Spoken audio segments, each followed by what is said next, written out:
అందరికీ నమస్కారములు. వేద సంస్కృత సమితి విశ్వయోగ విద్యాపీఠ్ వారి సంయుక్త నిర్వహణలో జరుగుతున్న ఈ సనాతన ధర్మం సర్టిఫికేట్ కోర్సు కార్యక్రమం సెకండ్ బ్యాచ్లో ఈరోజు తరగతికి విచ్చేసిన మీ అందరికీ స్వాగతం.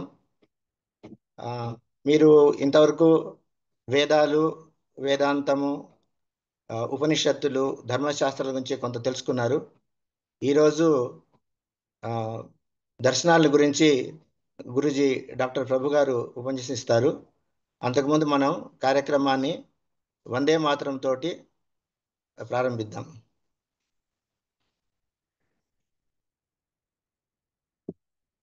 వందే మాతరం, వందే మాతరం, సుజలాం సుఫలాం మలయజ శీతలాం సస్యశ్యామలాం మాతరం వందే మాతరం. శుభ్రజ్యోత్స్నా పులకితయామినీం పుల్లకుసుమితా ద్రుమదలశోభినీం సుహాసినీం సుమధురభాషిణీం సుఖదాం వరదాం మాతరం వందే మాతరం, వందే మాతరం.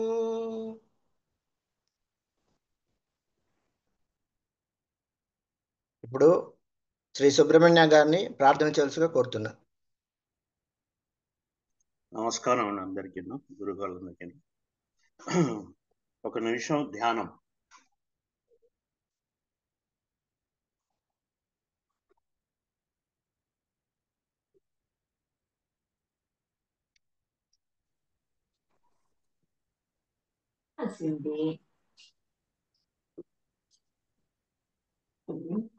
వచ్చాడా నీ పెళ్ళికి?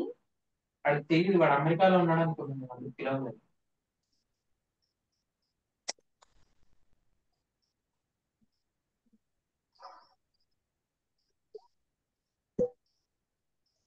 అఖిల్ వచ్చాడా? 3 సార్లు ఓంకారం.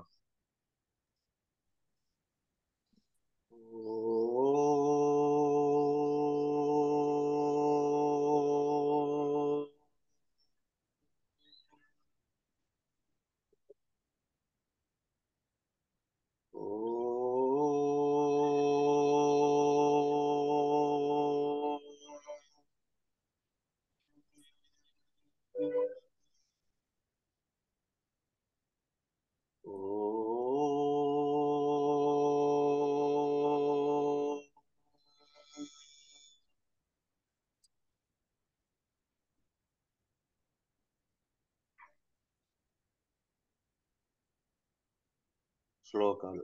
ఓం గణానాం త్వా గణపతిగం హవామహే కవిం కవీనాముపమస్రవస్తమం జ్యేష్ఠరాజం బ్రహ్మణాం బ్రహ్మణస్పత ఆనః శృణ్వన్నోతిభిः సేద సాదనం. ఓం శ్రీ మహాగణాధిపతయే నమః. ఓం ప్రణో దేవి సరస్వతి వాజర్విర్వాజనీవతి దీనామద్విత్రియవతు. ఓం శ్రీ మహాసరస్వత్యై నమః. గురురేవ గతి గురుమేవ భజే గురునైవ సహాస్మి నమో గురవే. న గురో పరమం శిశురస్మి గురో మతిరస్మి గురో మాం పాహి గురో.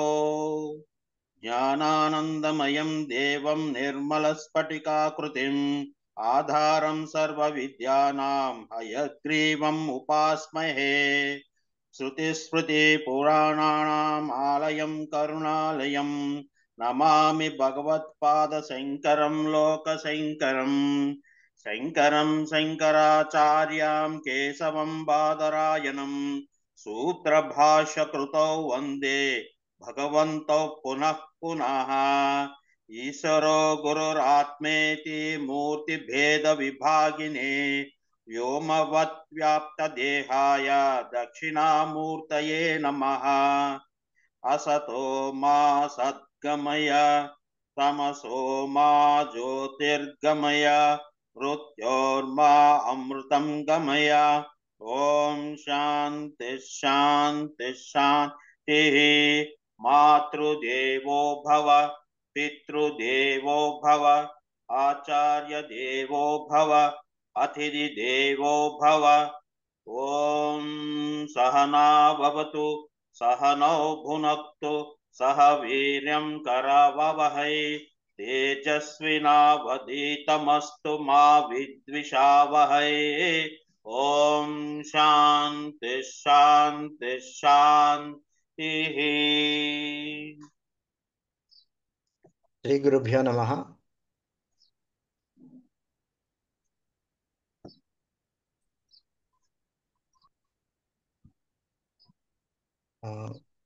మన గురూజీ ప్రభు గారు వచ్చారు. వారికి మనందరి తరఫున స్వాగతం చెప్తూ ఈరోజు వెబినార్ని దర్శనాల మీద తీసుకోవాల్సిందిగా కోరుతున్నాను.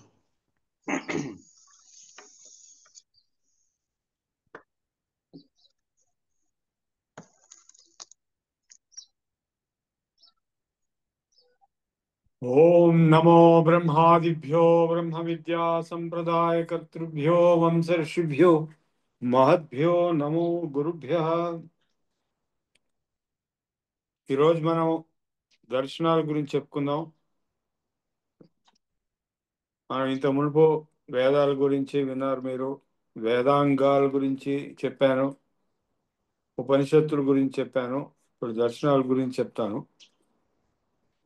ఈ దర్శనాలు అనేవి ఏమిటి, అసలు ఎక్కడున్నాయి, వేదాలకి వీటికి సంబంధం ఏంటి, ఈ విషయాలు ముందు అవగాహన చేసుకుంటే తర్వాత ఒక్కొక్క దర్శనం గురించి మనం కొంచెం లోతుగా వెళ్ళి తెలుసుకోవచ్చు.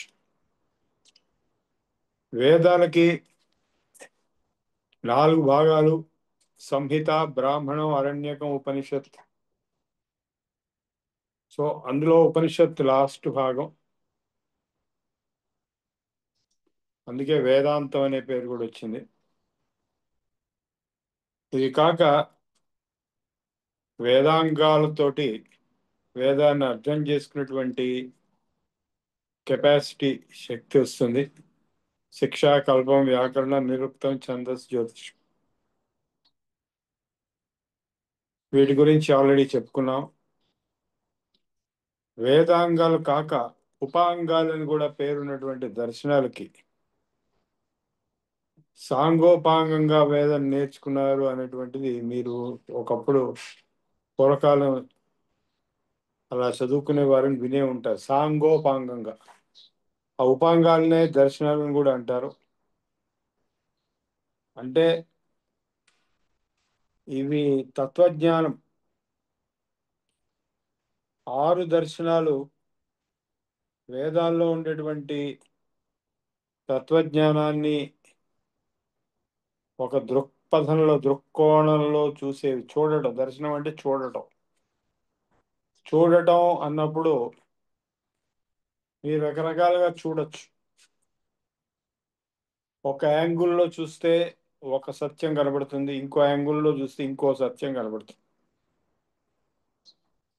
ఒక కొండని మీరు రైల్లో వెళ్తూ ఒకవైపు నుంచి చూస్తే ఒక విధంగా కనబడుతుంది. ఆ రైలు ఇంకొంచెం ముందుకు వెళ్ళిన తర్వాత ఇంకో యాంగిల్లో చూస్తే ఇంకో విధంగా కనబడుతుంది. ఇట్లా కొండ చుట్టూ రైలు తిరిగిన కొద్దీ కొండ రకరకాలుగా కనబడుతుంది. ఇదంతా కలిపి కొండే. సో ఈ వేదంలో ఉండేటువంటి జ్ఞానం, వేదంలో ఉండే జ్ఞానం అంటే మొత్తం జ్ఞానం. ఉన్న ప్రపంచంలో ఉన్న ప్రతిదాని జ్ఞానము, ప్రపంచానికి అతీతమైనటువంటి వాటి జ్ఞానము, రెండు కూడా చెప్పేది వేదం. కాబట్టి అంటే వేదంలో 4 భాగాలు కూడా కలిపినప్పుడు మొదటి భాగం కర్మకాండ, ఆఖరి భాగం జ్ఞానకాండ, ఉపనిషత్తులు, వేదాంత జ్ఞానం. ఈ జ్ఞానం మొత్తాన్ని 6 దృక్కోణాల్లో చూసి 6 దర్శనాలుగా దాన్ని మనకి తెలియపరచడం జరిగింది. దీనికి మొట్టమొదలు సాంఖ్య దర్శనం అనేది కపిల మహర్షి దేవహూతికి, తన తల్లి అయినటువంటి దేవహూతికి బోధించినటువంటి తత్వజ్ఞానం. అంటే ఈ ప్రపంచం ఏమిటి అసలు, ఇందులో ఏ తత్వం ఉంది, ఏ తత్వాలు ఉన్నాయి, ఒక ఫ్రేమ్వర్క్ లాగా ఒక తత్వజ్ఞానం, ఒక ఫిలసాఫికల్ ఫ్రేమ్వర్క్ వారు ఏర్పరిచారు. విష్ణు యొక్క 24 అవతారాల్లో కపిల మహని కూడా ఒక అవతారం కింద చెప్పబడుతున్నారు. ఆయన ఈ విశ్వాన్ని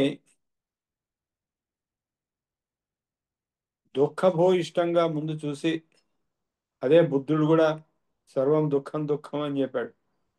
ఈ దుఃఖాలన్నిటికీ విరుగుడేంటి అంటే 3 రకాల దుఃఖాలను గుర్తించారు. ఆది భౌతిక, ఆది దైవిక, ఆధ్యాత్మిక. ఆది భౌతికం అంటే భౌతికమైనటువంటి దుఃఖాలు, అంటే మనకి ఆకలియటం, రోగాలు రావడం, రోగాలు నయం చేసుకోవడం, నొప్పులు, బాధలు, వీటిని పోగొట్టుకోవడం కోసమే ఎప్పుడూ మనం పాటుపడుతుంటాం. రెండవ రకమైన దుఃఖం ఆది దైవిక దుఃఖాలంటే ఎండలు బాగా విపరీతంగా ఉన్నాయండి, వర్షాలు విపరీతంగా ఉన్నాయండి, తుఫాన్ వచ్చిందండి, సైక్లోన్ వచ్చిందండి, ఎర్త్క్వేక్ వచ్చిందండి, సునామీ వచ్చిందండి, ఇలాంటివన్నీ కూడా దుఃఖాలు. ఆది దైవిక దుఃఖం అంటే దైవీ శక్తుల వల్ల వచ్చేటువంటి, దైవికంగా వచ్చిన దుఃఖాలు. సో ఇవి కాక ఈ 2 దుఃఖాలు లేకపోయినా సరే, మూడవ దుఃఖం ఏముంటుందంటే ఆధ్యాత్మిక దుఃఖం అని ఉంటుంది. అంటే ఆత్మిక, లోపల తనలో తాను పడుతున్న దుఃఖం. అంటే కామం కానీ, కామం తీరట్లేదు అనే దుఃఖం కానీ, అంటే కోరిక కానీ, రకరకాల కోరికలు, క్రోధం, అవి తీరినప్పుడు వచ్చేటువంటి క్రోధం అనేది అదొక దుఃఖం. అవి తీరితే కనుక కొంతవరకు ఇంకా కావాలి అనేటువంటి లోభం, క్రేజ్, మోహం, అట్లాగే మదం, మాత్సర్యం, అంటే అసూయ, ఇవన్నీ కూడా రోగాలు, దుఃఖాలు అన్నమాట. మానసికమైనటువంటి దుఃఖాలు, రోగాలు. సో ఈ 3 రకాల దుఃఖాలు, ఆది భౌతిక, ఆది దైవిక, ఆధ్యాత్మిక దుఃఖాలు 3 శమనం చెందాలి అనే సంకల్పమే శాంతి, శాంతి, శాంతి. 3 సార్లు ఎందుకు చెప్తున్నావు మీరు ఇన్నాళ్ళు బట్టి ఆలోచించు, డౌట్ వచ్చి ఉండొచ్చు. ఎందుకంటే 3 సార్లు చెప్తున్నారు శాంతి అని అంటే, ఈ 3 రకాల బాధలు, దుఃఖాలు తగ్గించడం కోసమే. అందుకే కపిల ముని త్రివిధ దుఃఖ నివృత్తి అత్యంత పురుషార్థ అన్నాడు. ఈ పురుషార్థం, ఈ జీవితంలో మనం పురుషార్థం చేసి సాధించేది ఏంటయ్యా అంటే, ఈ 3 రకాల దుఃఖాల్ని అధిగమించడమే మనం చేస్తున్న పని అన్నాడు. మీరు జాగ్రత్తగా ఆలోచిస్తే మనం చేస్తున్న అంతకంటే ఏం లేదు. ఆకలి ఆకలి తప్పించుకోవడానికి, రోగాలు తప్పించుకోవడానికి, రోగాలు ట్రీట్మెంట్ చేయడానికి, లేదా దైవికమైనటువంటి బాధలు, మొన్న తుఫాన్ వచ్చి నానా బాధలు పడ్డాం, దాన్ని తప్పించుకోవడానికి ట్రై చేసి, లేదా మూడోది ఈ 2 లేవు, బాగానే ఉంది, ఇవాళ ఏం బాధ లేదు, ఇవాళ ఏ తుఫాను లేదు, అంతా బాగుంది, కానీ అంటే నాకు ఏ నొప్పి లేదు, ఏ బాధ లేదు, ఏ రోగం లేదు, ఆకలి లేదు, శుభ్రంగా తిని కూర్చున్నాను, అయినా కూడా మనస్సు ఎటువంటిదంటే కుంటి కోణంగి వేషాలు వేసి కోతిలాగా ఎవరితోనో ఏదో గిల్లి కజ్జా పెట్టుకోవడం కానీ, ఆ మనిషితోటి మనం ఫ్రిక్షన్లో ఉండటం, అంటే హస్బెండ్ వైఫ్ కానీ, ఫాదర్ సన్ కానీ, బ్రదర్ కానీ, కలీగ్ ఆఫీసర్ కానీ, సబార్డినేట్ సుపీరియర్ కానీ, గురు శిష్యులు కానీ, శిష్యుడు మధ్యలో కానీ ఏదో ఒక మనస్పర్ధ వచ్చి అనవసరపు మాటలు నోరు పారేసుకుని, నోరు వాడలు సరిగా లేకపోవడం వల్ల రకరకాల దుఃఖాలు పడుతూ, బాధలు పడుతూ, ఏం చేయాలో తెలియక పారిపోవాలని చూసి, లేదా సినిమాకి వెళ్ళాలని చూసి, ఇలాంటి మానసికమైనటువంటి బాధలు ఏవైతే ఉన్నాయో, రోగాలు, ఇందాక నేను చెప్పిన కామక్రోధ లోహమోహ మదమాత్సర్యాలే కాకుండా అహంకారం, మమకారం, రాగం, ద్వేషం, ఈ మొత్తం 10, ఈ 4ను 6, ఈ 10 మానసికమైనటువంటి బాధలు, రోగాలు.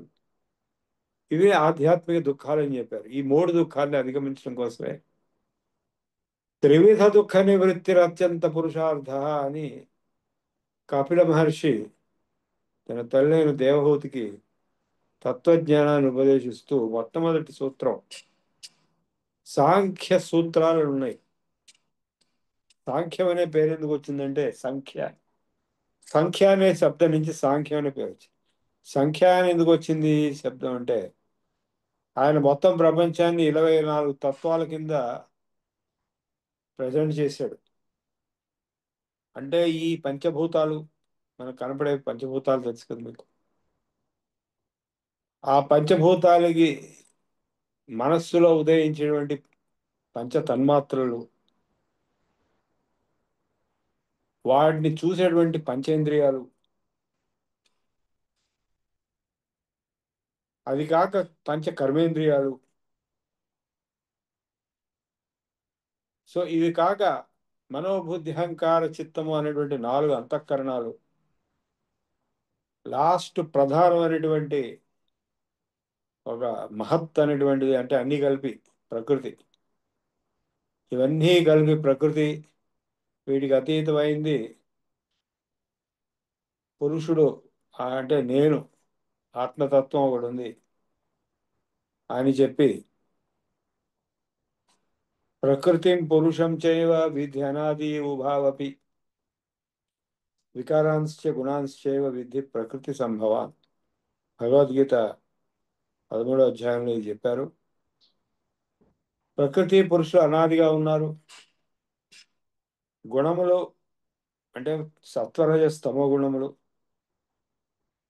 షడ్వికారములు అంటే పుట్టుక, పెరుగుట, బలపడుట, బలహీనపడుట, కుళ్ళిపోవట, చివరికి చనిపోవట అనేటువంటి 6 వికారాలు, షడ్వికారములు, త్రిగుణములు.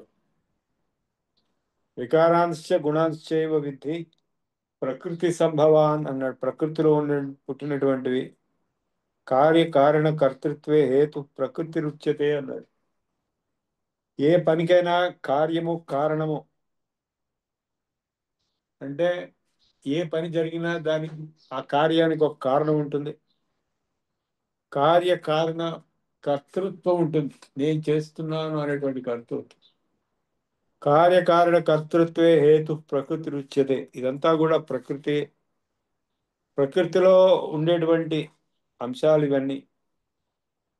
మరి పురుషుడు ఏంటయ్యా అంటే, పురుష సుఖ దుఃఖానం భోక్తృత్వే హేతురుచ్యతే అని.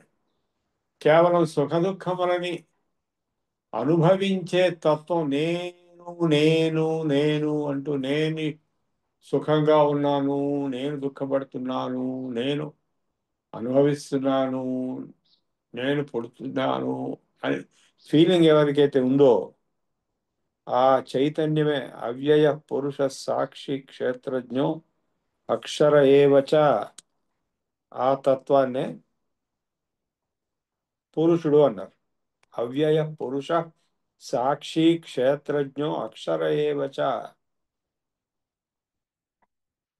సాక్షి చైతన్యం అనేది పురుషతత్వము. ఇప్పుడు మీకు బోధపడింది అనుకుంటున్నాను. ప్రకృతి అంటే ఏంటి, పురుషుడు అంటే ఏంటి, ఈ ఇద్దరి కలయికే ఈ సృష్టి. పురుషుడు లేకుండా ప్రకృతి జడమైపోతుంది, నిష్క్రియమైపోతుంది. ప్రకృతి లేకుండా పురుషుడు అచేతనుడుగా కేవలం చైతన్య స్వరూపంలో ఉండటమే కానీ ఏ కర్మ చేయలేనటువంటి పరిస్థితి వస్తుంది.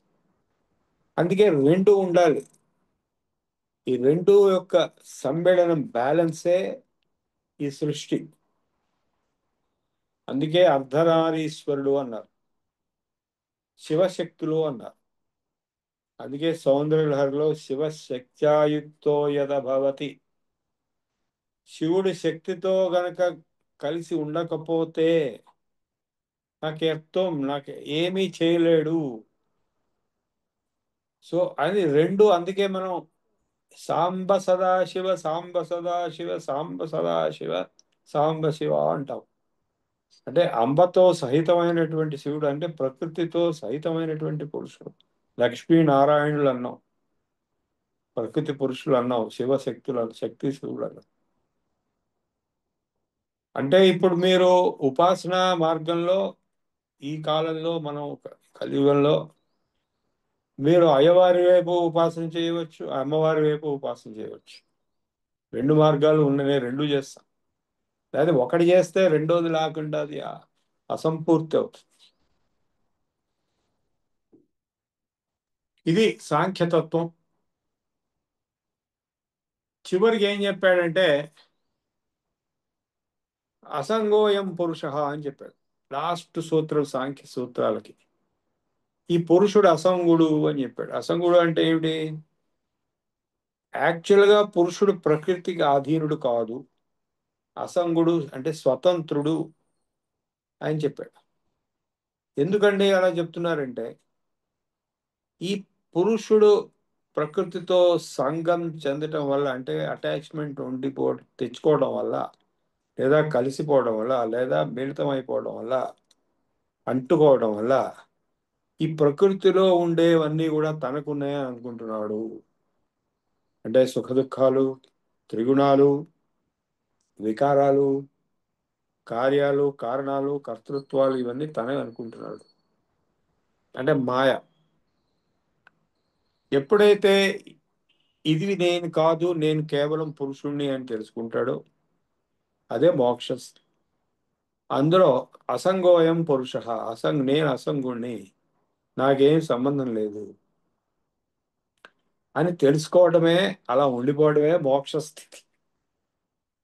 అర్థమైందండి? సో ఇప్పుడు ఈ మోక్ష స్థితిని పొందటానికి ఏం చేయాలి అనేది ఆయన చెప్పలేదు. అది పొందాల్సిందే, పొందనప్పుడే నీవు ఈ దుఃఖాల నుంచి బయటపడతావు అని చెప్పాడు. ఎవరు? కపిలముని, కపిల మహర్షి. అది ఏం చేస్తే బయటపడతావు, మోక్షం కంటే కైవల్యం ఎలా పొందుతావు అని సెకండ్ దర్శనం, యోగ దర్శనం చెప్పింది. సాంఖ్యం, యోగం రెండు కలిసే ఉంటాయి. ఎట్లాగైతే ప్రకృతి పురుషులు కలిసి ఉన్నారో సాంఖ్యం, యోగం రెండు కలిసి ఉంటాయి. రెండవ దర్శనం టైం సీక్వెన్స్ లో కూడా కపిలముని తర్వాత పతంజలి మహర్షి యోగ సూత్రాలు, యోగ దర్శనం అనేటువంటిది శాస్త్రాల్లో అనేక శాస్త్రాలు కలిపి ఒక దర్శనం అవుతుంది. సాంఖ్యమే బేసిక్ ఫ్రేమ్వర్క్ గా పెట్టుకుని ఆ ప్రొసీజర్ ఏదైతే ఉందో అసంగత్వాన్ని, పురుషుడి ప్రకృతి నుంచి నిస్సంగత్వాన్ని పొందడం కోసం ప్రాసెస్ ఏదైతే ఉందో అది యోగ దర్శనంలో చెప్పబడింది. అందుకే శేశ్వర సాంఖ్యం అని పేరు యోగానికి, ఎందుకంటే ఈశ్వరుని కూడా పెట్టాడు. నిరీశ్వర సాంఖ్యంలో ఈశ్వరుడు లేడు, కేవలం ప్రకృతి పురుషులు ఉన్నారు. కపిల ముని చెప్పింది నిరీశ్వర సాంఖ్యం, ఈశ్వరుడు అంటూ లేడు, ప్రకృతి పురుషుల మటుకే అంతే. ఈ ప్రకృతి పురుషులతో పాటు ఈశ్వరుడు అనే ఒక తత్వాన్ని ప్రతిపాదించినటువంటి వాడు పతంజలి మహర్షి. క్లేశ కర్మ విపాకాశాయైరపరామృష్ట పురుష విశేష ఈశ్వర తస్య వాచక ప్రణవ తజ్జపస్తదర్థ భావనం తత ప్రత్యక్షేతనాధిగమోప్యంతరాయాభావశ్చ వ్యాధిస్థాన సంశయాలస్య విరతి భ్రాంతి దర్శనార్థ భూమికత్వానితే అంతరాయా దుఃఖ దౌర్మనస్య అంగమేజేస్వ శ్వాస ప్రశ్వాస విక్షేప సహభువ. ఇవి యోగ సూత్రాలు ఈశ్వరుడి గురించి చెప్పినవి. ఓంకారం ఈశ్వరుడు యొక్క సంకేతం అని చెప్పినవి. సో ఈ యోగ దర్శనంలో అథ యోగానుశాసనం అని మొట్టమొదటి సూత్రం చెప్పి, యోగం అంటే ఏంటో చెప్తామని చెప్పి, యోగశ్చిత్తవృత్తి నిరోధ తదా ద్రష్టు స్వరూపే అవస్థానం అని చెప్పాడు. యోగం అంటే చిత్తవృత్తి నిరోధం బాబు, అంటే చిత్తవృత్తుల్ని ఆపేయటము. ఎందుకంటే ఆపేయాలి చిత్తవృత్తుల్ని అంటే, ఆపేసినప్పుడు మటుకే స్వరూపనిష్టలో ఉంటా. తదా ద్రష్టు స్వరూపే అవస్థానం. లేకపోతే వృత్తి సారూప్యమితరత్ర, మామూలుగా వృత్తుల్లోనే సారూప్యం చెందుతుంటావు. చిత్తవృత్తుల్లో అంటే చిత్తవృత్తులు మనస్సు ఎటు తీసుకెళ్తే అటు అనుభవం పొందుతూ, అంటే ఇప్పుడు మీరు ఒక చెడ్డ చిత్తవృత్తి చూశారనుకోండి, మీ మనస్సు కూడా వికలత చెందిపోతుంది. అంటే ఏ చిత్తవృత్తి వస్తే అదే మీరు అయిపోతారు. వృత్తి సారూప్యం అంటే మనం ఒక బాధను చూస్తే మనం బాధపడతాం, ఒక దుఃఖాన్ని చూస్తే, ఒక సుఖాన్ని చూస్తే మనం కూడా సుఖపడతాం, ఒక ఆనందం చూస్తే మనం కూడా ఆనందపడతాం. అట్లాగే ఈ చిత్తవృత్తులు అని అంటే ఏమిటంటే అంటే 5 రకాల చిత్తవృత్తులు చేస్తాం. వృత్తయ పంచతయ క్లిష్ట క్లిష్ట, 5 రకాలు, సింపుల్ కాంప్లెక్స్ 2 రకాలు. ప్రమాణ విపర్య వికల్ప నిద్ర స్మృతయ, ప్రమాణం వికల్పం నిద్ర స్మృతి. ఇవి మీకు నేను డీటెయిల్గా ఇంకోసారి చెప్తాను. అంటే ఈ చిత్తవృత్తులు ఇన్ని రకాలుగా ఉన్న 5 రకాలు, వీటిని ఆపేయాలి అన్నాడు. ఎలా ఆపేయాలి అంటే అభ్యాస వైరాగ్యాభ్యంతం నిరోధ అన్నాడు పతంజలి మహర్షి. అభ్యాసం చేయబాబు అన్నాడు. మరి అభ్యాసం అంటే ఏంటి అంటే తత్ర స్థితో యత్నో అభ్యాస అన్నాడు. స్థిరంగా గట్టిగా ప్రయత్నం చేయడమే అభ్యాసం అన్నాడు. రెండోది ఏమిటన్నాడు? వైరాగ్యం అన్నాడు. వైరాగ్యం అంటే ఏమిటి? దృష్టారుశ్రవిక విషయ వితృష్ణస్య వశీకార సంజ్ఞా వైరాగ్యం అన్నాడు. ఏ విషయం మీద కోరిక లేకుండా అన్నిటినీ వశీకరణం అంటే తన కంట్రోల్లో, తన కోరికల్ని తన కంట్రోల్లో పెట్టుకుని వశీకరణం. ఏ వస్తువు కానీ, ఏ వ్యక్తి కానీ, ఏ సిద్ధాంతం కానీ, ఏ డబ్బు కానీ, ఇటువంటిది ఏది కూడా మిమ్మల్ని తీసుకెళ్ళిపోకుండా, ఎత్తుకెళ్ళిపోకుండా దృష్ట అనుశ్రవిక విషయములు ఏవైనా సరే వితృష్ణస్య, వాటి మీద తృష్ణ, విశేషమైన తృష్ణ అంటే కోరిక, దాన్ని వశీకరణం చేసి, వశీకార సంజ్ఞ వైరాగ్యం, దాన్ని వశీకరణం చేసుకోవడమే వైరాగ్యం అన్నాడు. ఈ రెండిటి ద్వారా తత్పరం పురుషాఖ్యాతే గుణవైతృష్ట్యం అన్నాడు. ఆ వైరాగ్యం చాలా గొప్ప పరమపురుషుడి లెవెల్కి నేను తీసుకెళ్తుంది, అంటే పురుషతత్వంలోకి నేను తీసుకెళ్తుంది. ఈ రెండూ కనుక ఎప్పుడైతే నువ్వు సాధిస్తావో అప్పుడు చిత్తవృత్తి నిరోధం జరిగితే ఏమవుతుంది? నీలో నువ్వు ఉంటావు అన్నాడు. స్వరూపనిష్ట కదా ద్రష్టు స్వరూపే అవస్థానం అంటే నీలో నువ్వు ఉండిపోదు. అంటే ఆత్మతత్వం, నేను అనేటువంటి తత్వం ఏదైతుందో అందులో నేను, ఆ ఆత్మతత్వంలో నేను ఉండిపోతాను. కానీ ఇక్కడ విచిత్రం ఏంటంటే ఆత్మతత్వం ఏమిటి, నేను అనే తత్వం ఏమిటి నిజంగా అని ఆయన చెప్పలేదు. అదేంటో నీకే తెలుస్తుంది ఈ చిత్తవృత్తులు కనుక ఆపేసి నీలో నువ్వు ఉండిపోతే అని చెప్పాడు. కానీ ఉపనిషత్తులు చెప్పిన అదేంటో మనం పోయినసారి చదివాము. మాండవికోపనిషత్తులు ఏం చెప్పారు? అయమాత్మ బ్రహ్మ, సో అయమాత్మ బ్రహ్మ.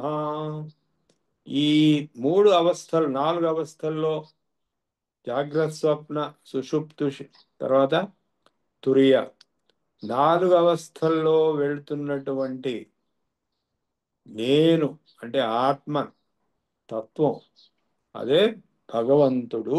భగవంతుడు ఎవరో కాదు, ఈ ఆత్మయే. ఈ ఆత్మయే పరమాత్మ, ఆ పరమాత్మయే ఈ ఆత్మ.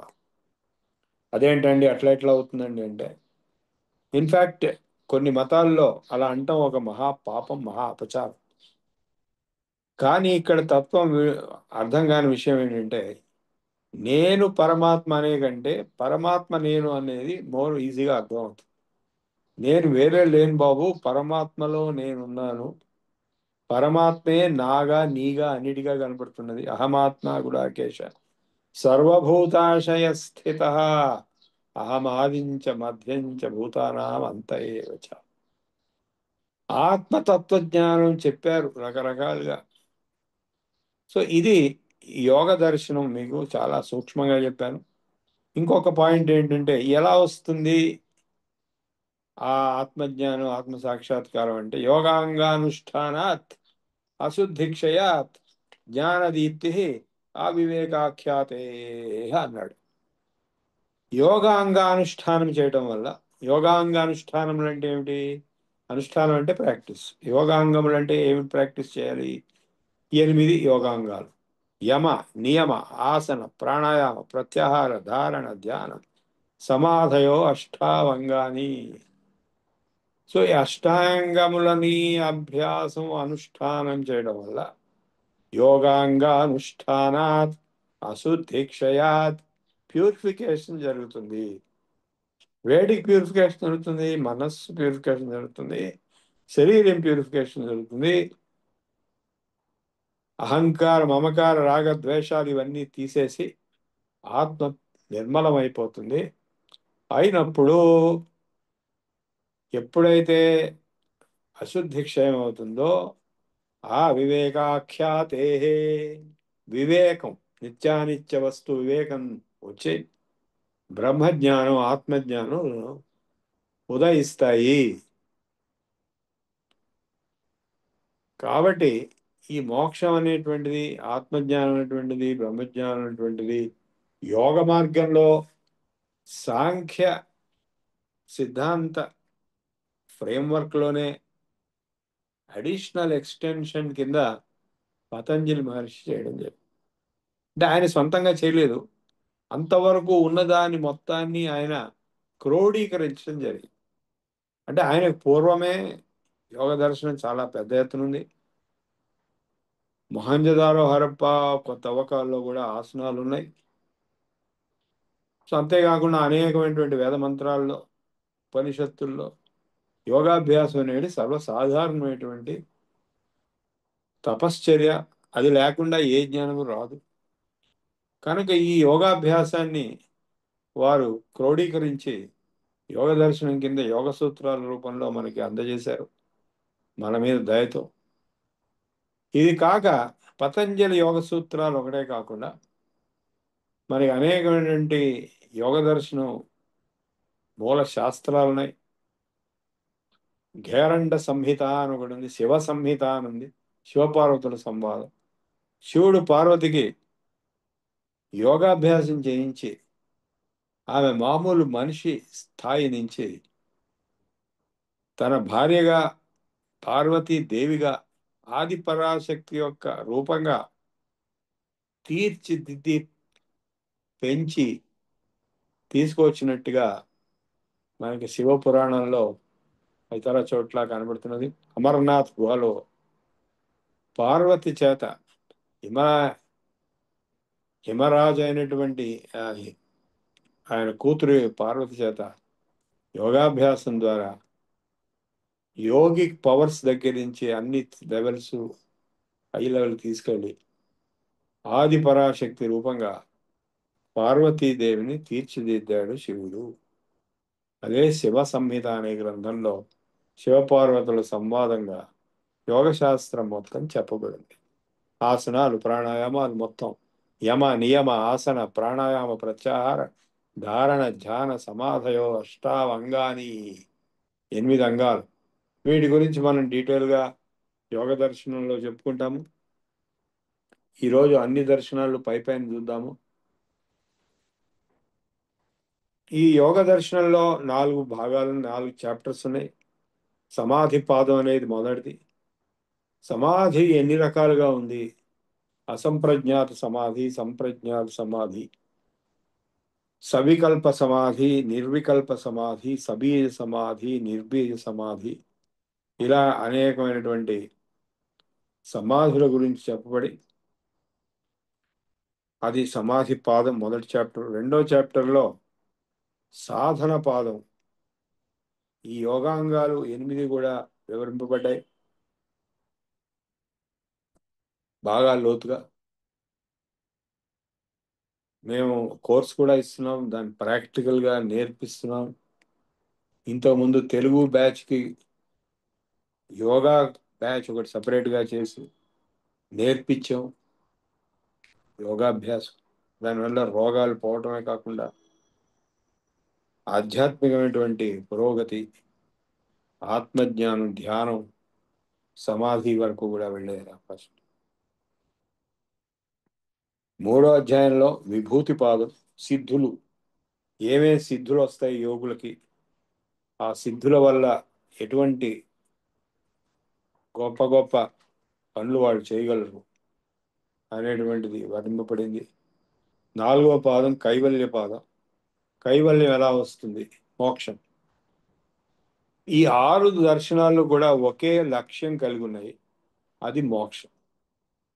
అండ్ ఈ 6 దర్శనాలు ఏదో ఇండిపెండెంట్గా ఉన్నప్పటికీ ఒకరికొకరు చేదోడు వాదోడుగా సపోర్ట్ చేస్తూ కాంప్లిమెంటరీ స్టేటస్లో ఉన్నాయి. అంటే హస్బెండ్ వైఫ్ ఒకరికొకరు ఎట్లాగైతే చేదోడు వాదోడుగా కాంప్లిమెంటరీగా ఉంటారు, కాంట్రడిక్టరీగా కాదు. కాంట్రడిక్టరీగా హస్బెండ్ వైఫ్ ఉంటే ఏమవుతుందో మీకు బాగా తెలుసు, నరకం చూడాల్సి వస్తుంది. ఇక్కడ 6 దర్శనాలు కాంట్రడిక్టరీ కాదు, ఒకదానికొకటి పూరకాలు. అది మా గురువు గారు నాకు చెప్పడం జరిగింది, అది నేను ఇప్పుడు తెలుసుకుంటున్నాను ఏ విధంగా పూరకాలని. 6 దర్శనాలు కూడా మోక్షాన్ని పొందడం గురించే చెప్తున్నాయి.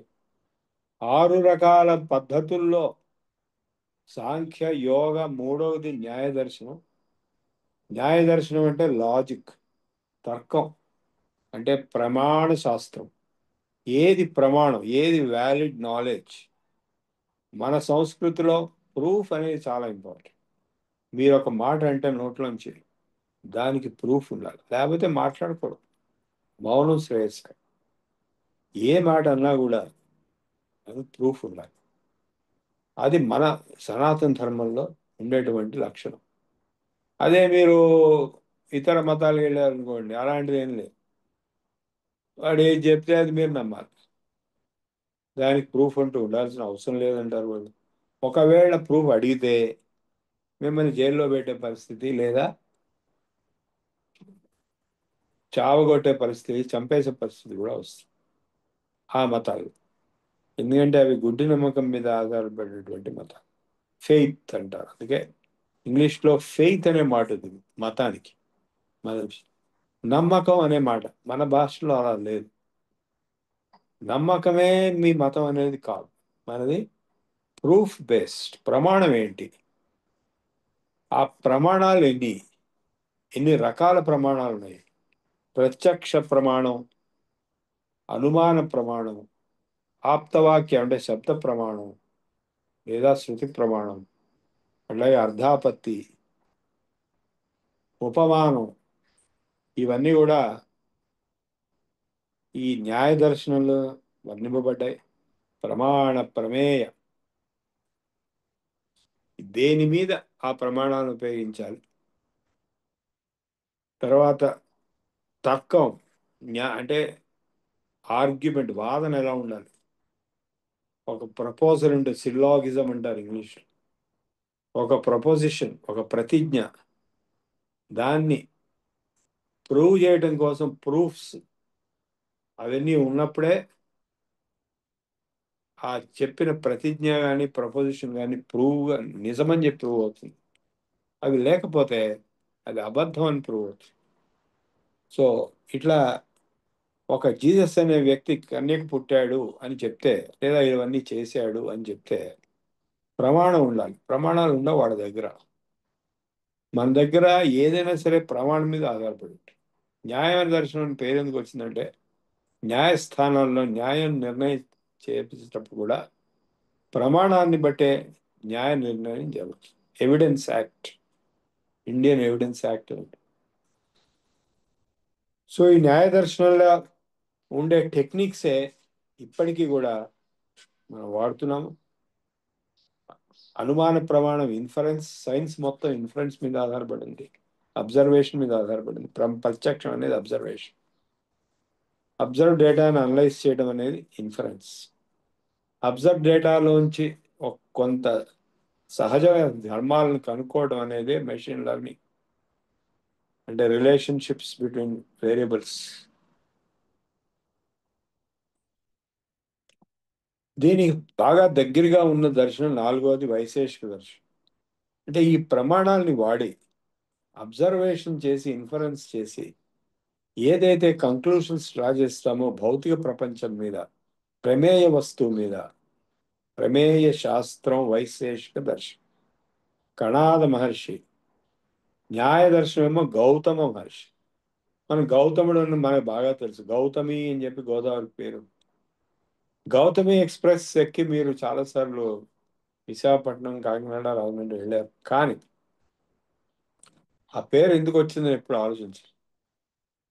గౌతమ ఋషి ఆంధ్రాకు వచ్చి గోదావరిని ఏర్పరిచిన వాడు మొట్టమొదటి. కానీ బీహార్ వాడు ఒరిజినల్గా. బీహార్ అక్కడ ఊర్లో ఆయన పుట్టిన చోటు అదంతా ఉంది. ఆయన భార్య అహల్య. సో గౌతమ ఋషి రాసినటువంటి సూత్రాలు, న్యాయ సూత్రాలు, న్యాయ దర్శనం అని పేరు వచ్చింది. ఇది కాక ఈ వైశేషిక దర్శనం కణాద మహర్షి భౌతిక ప్రపంచాన్ని న్యాయ ప్రమాణాలను వాడి భౌతిక ప్రపంచంలో ఉండే సిద్ధాంతాల్ని క్రోడీకరించడం జరిగింది. అదే మనం ఫిజిక్స్ అని అంటాం. అందుకే నేను పుస్తకం రాశాను, ది ఫిజిక్స్ ఆఫ్ వైశేషిక అని. ఫిజిక్స్ అని ఎందుకు అంటున్నాము అంటే అందులో ద్రవ్య, గుణ, కర్మ, వీటికి ద్రవ్యములు అంటే సబ్స్టెన్సెస్, ధర్మ విశేష ప్రసూదా ద్రవ్య గుణ కర్మ సామాన్య విశేష సమాయానాం పదార్థానాం సాధర్మ్య వైధర్మ్యాభ్యాం తత్వజ్ఞానా నిశ్రేయసం. మోక్షం ఎలా వస్తుందంటే ద్రవ్య గుణ కర్మల యొక్క సామాన్య విశేష సమవాయ లక్షణాలతోటి, ద్రవ్య గుణ కర్మ సామాన్య విశేష సమవాయ పదార్థాన, ఇవి షట్పదార్థములు అంటారు. ఆరు. వాటి యొక్క తత్వజ్ఞానం వల్ల సాధర్మ్య వైధర్మ్యాభ్యాం తత్వజ్ఞానాద్ నిశ్రేయస్. అంటే సాధర్మ్యం, వైధర్మ్యం అంటే సిమిలారిటీ ఆఫ్ డిసిమిలారిటీ, వీటి యొక్క తత్వజ్ఞానం వల్ల మోక్షం వస్తుంది అన్నాడు. అంటే ద్రవ్యములు అంటే పృథివ్యాపస్తేజో వాయురాకాశ దిక్కాల మన ఆత్మ ఇది ద్రవ్యాణి. ఇవన్నీ ద్రవ్యములు. పృథివీ, ఆప, తేజో, వాయు, ఆకాశ, దిక్కు, కాల, మనస్, ఆత్మ, ఇవి ఏమిటి అని చెప్పినప్పుడు మనం ఫిజికల్ గా ఇంటర్ప్రిట్ చేయాల్సి వస్తుంది. అందులోనే ఫిజిక్స్ ఉంది. వీటిని వర్ణించినప్పుడు ఆయన గ్రావిటేషన్ గురించి, గురుత్వం అని చెప్పి, అట్లాగే నోదనం అని ఫోర్స్ గురించి, ఉదమన విశేషం అని యాక్సిలరేషన్ గురించి, force is proportional to acceleration, F is equal to MA, equations అన్ని, అట్లాగే ఇనర్షియా, నా ద్రవ్యం కార్యం కర్మ వసతి అని, అంటే కారణం లేకుండా, ఫోర్స్ లేకుండా ఏది ముందుకెళ్ళదు, ఎక్కడిది అక్కడే ఉంటుంది. అంటే body will continue to be in state of motion or inertia until and unless a force is applied, change అనేటువంటి Newton's laws first, second, third reaction, every action has opposite reaction అనేది, ఇవన్నీ ఆయన వర్ణనలో, అంటే బ్యాలెన్స్ మోషన్ వర్ణన, motion అనేది గమనం, ఆ వర్ణనలో నేను నా పుస్తకంలో ఇవన్నీ కూడా బయటకు వచ్చేటట్టు చూపించారు. అంటే laws of physics, Newton's laws, gravitation, acceleration force, ఇవన్నీ కాక liquid state properties, evaporation, osmosis and Boyle's law, Pascal's law, తర్వాత ఎలక్ట్రోమాగ్నెటిజం, ఎలక్ట్రికల్ ఫీల్డ్ అన్నింటినీ కూడా వర్ణించడం జరిగింది. సో ఫిజిక్స్ యొక్క మూలం ఇక్కడ ఉంది అని చెప్పి నేను నిరూపణ చేయడం జరిగింది. ఆ పుస్తకం మీరు చదువుకోవచ్చు. వీలైతే నేను వాడిని ఇంకోసారి ఎప్పుడైనా దాన్ని మీకు ఇంకా లోతుగా పరిచయం చేస్తాను. ఈ లోపల మీరు ఆ పుస్తకం సంపాదించి చదువుకునే ప్రయత్నం చేయండి. మీరు కొనాలనుకుంటే టీటీడీ వాళ్ళ దగ్గర దొరుకుతుంది, లేదా అంటే ఇంటర్నెట్లో ఫ్రీ డౌన్లోడ్లు కూడా వచ్చేసినాయి. చాలా పాపులర్ బుక్. అంతటితో ఆగకుండా కణాద్ మహర్షి అటామిక్ థియరీని ప్రపోజ్ చేశాడు.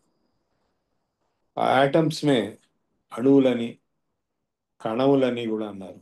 కణాదులు అనే పేరు కణములను తినేవాడు అనే అర్థంతో వచ్చింది. అది భక్షణే అనేటువంటి ధాతువుతో. So first atomic theory 3000 BC ప్రాంతంలో ఉన్నవాడు. అప్పటి నుంచి జాన్ డాల్టన్ 18th century వరకు ఆయన చెప్పిన అటామిక్ థియరీ యాజ్ ఇట్ ఈస్గా ఉండిపోయింది. అది కాక ఈ నేను అనేటువంటి ఆత్మతత్వాన్ని, మనస్సు అనే దాన్ని కూడా, రెండింటినీ కూడా ద్రవ్యాల కింద చెప్పడం జరిగింది. పృథివీ, ఆపస్, తేజో, వాయుర్, ఆకాశ, దిక్కు, కాల, మన, ఆత్మ ఇది ద్రవ్యాలు. సో ఆ విధంగా అబ్జర్వర్ అనేటువంటి వాడిని తీసుకొచ్చాడు. ఆ అబ్జర్వర్ అనేది క్వాంటమ్ ఫిజిక్స్లో, క్వాంటమ్ థియరీలో తర్వాత వచ్చింది. రిలేటివిటీలో కూడా అబ్జర్వర్ బట్టే అన్నీ జరుగుతాయని చెప్పి తెలియంది. మ్యాటర్, ఎనర్జీ, స్పేస్, టైం అన్నీ కూడా అబ్జర్వర్ని బట్టే ఉంటాయి. అబ్జర్వర్ కనుక వెలాసిటీ ఆఫ్ లైట్లో ప్రయాణం చేస్తే వాడు స్పేస్ 0, టైం 0. వెలాసిటీ లైట్ కంటే తక్కువగా ఎంత స్పీడ్లో వెళ్తాడో ఆ విధంగా స్పేస్, టైము తగ్గిపోతాయి. అలాగే matter and energy inter convertible అనేది రిలేటివిటీ థియరీ E=mc² అనేది ఉంటుందో అది కూడా, అంటే మ్యాటరు, ఎనర్జీ ఒకదానికొకటి కన్వర్ట్ చేయొచ్చు. ఆటమ్ బాంబ్లో మ్యాటర్ ఎనర్జీ కింద వస్తుంది, కాస్మిక్ రేస్లో ఎనర్జీ మ్యాటర్ కింద వస్తుంది. సదకారణవత్ నిత్యమని సత్ అనేటువంటి బ్రహ్మ పదార్థం గురించి చెప్పి, కారణం లేనటువంటిది, నిత్యమైనటువంటిది అదే భగవంతుడు అని చెప్పి మనం బ్రహ్మం అని చెప్తున్నాం.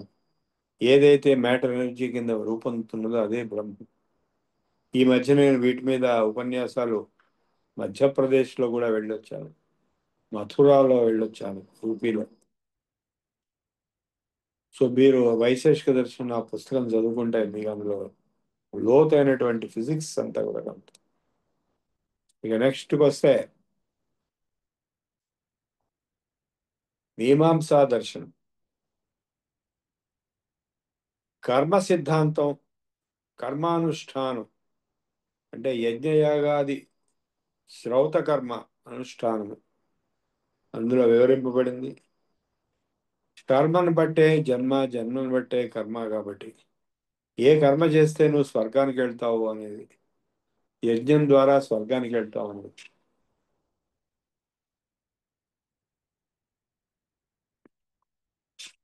చోదనా లక్షణో ధర్మ అని, నీ కర్మ చోదన దేనివల్ల జరుగుతుంది అదే ధర్మం అని చెప్పి జైమిని మహర్షి ఈ మీమాంసా దర్శన సూత్రాలను రాసినటువంటి సూత్రకారుడు. జైమిని వ్యాసుడి శిష్యుడు. సామవేదాన్ని జైమినికి ఉపదేశించాడు వ్యాసుడు వారు. పైలుడు, వైశంపాయనుడు, జైమిని, సుమంతుడు ఈ నలుగురికి 4 వేదాలు ప్రయత్నించాడు.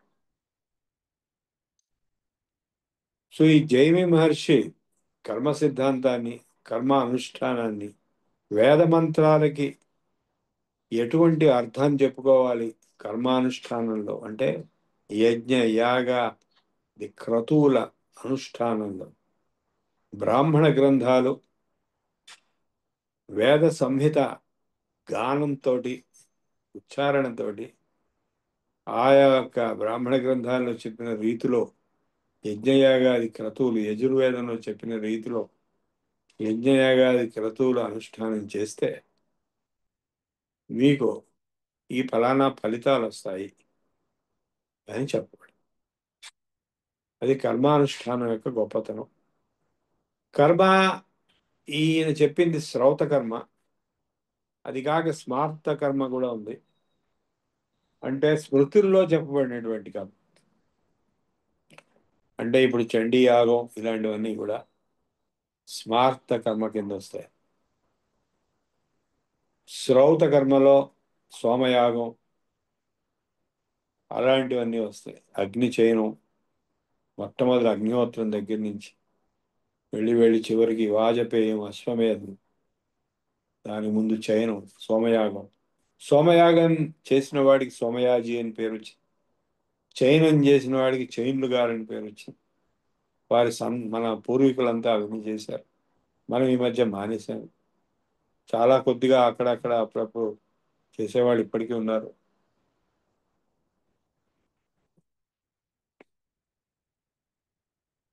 ఇది మీమాంస, పూర్వమీమాంస అని దానికి పేరు. అంటే కర్మ ప్రధానమైనటువంటి దర్శనం, కర్మశాస్త్రం అని చెప్పచ్చు, కర్మ దర్శనం అని చెప్పచ్చు.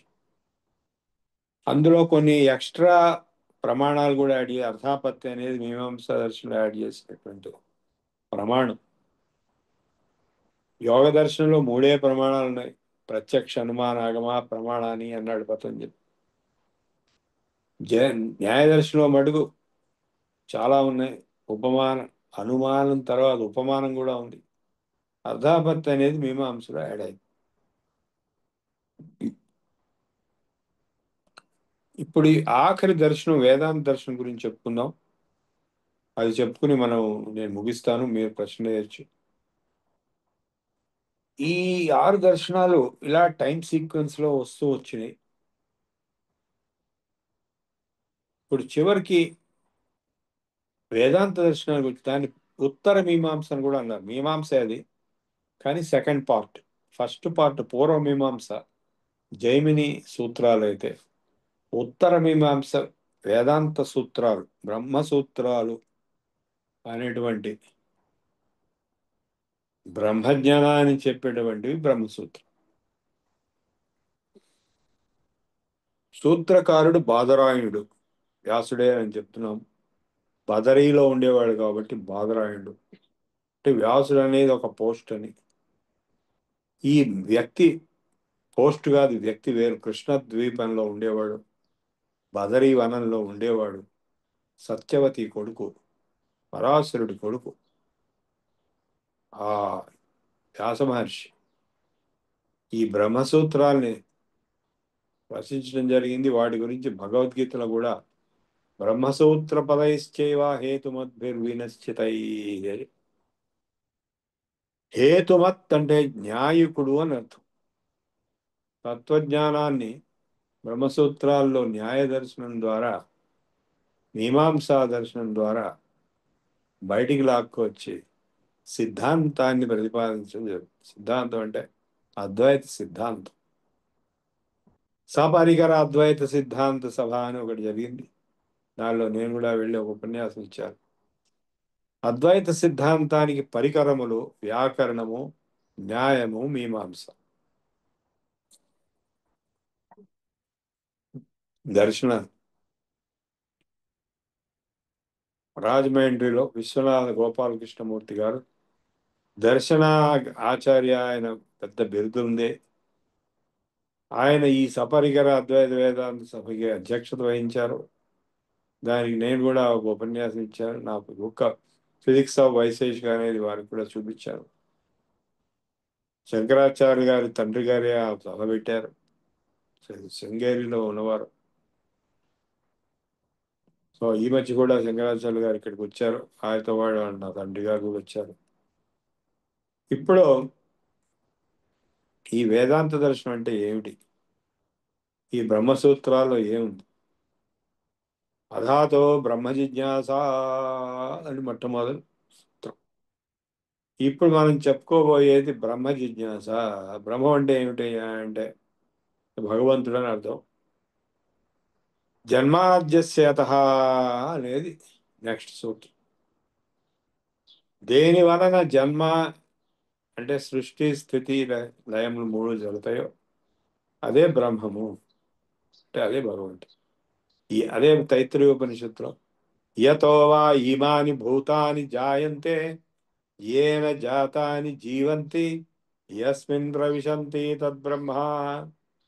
దేని నుంచి ఈ సృష్టిలో ఉండేటువంటి అన్ని సర్వమైనటువంటి వస్తువులు భూతములు పుడుతున్నాయో, దేని వలన నిలుస్తున్నాయో అంటే స్థితిలో ఉన్నాయో, మళ్ళా దేనిలోకి లయమైపోతున్నాయో. సృష్టి స్థితి లయములు మూడు మనకందరికీ తెలుసు. మనుషులు పుడుతున్నారు, ఉంటున్నారు, మళ్ళా పోతున్నారు.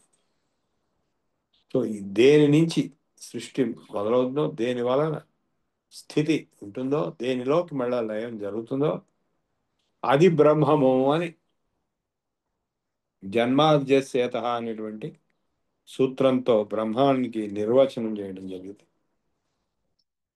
శాస్త్రయోనిత్వాత్ అనేది నెక్స్ట్ సూత్రం.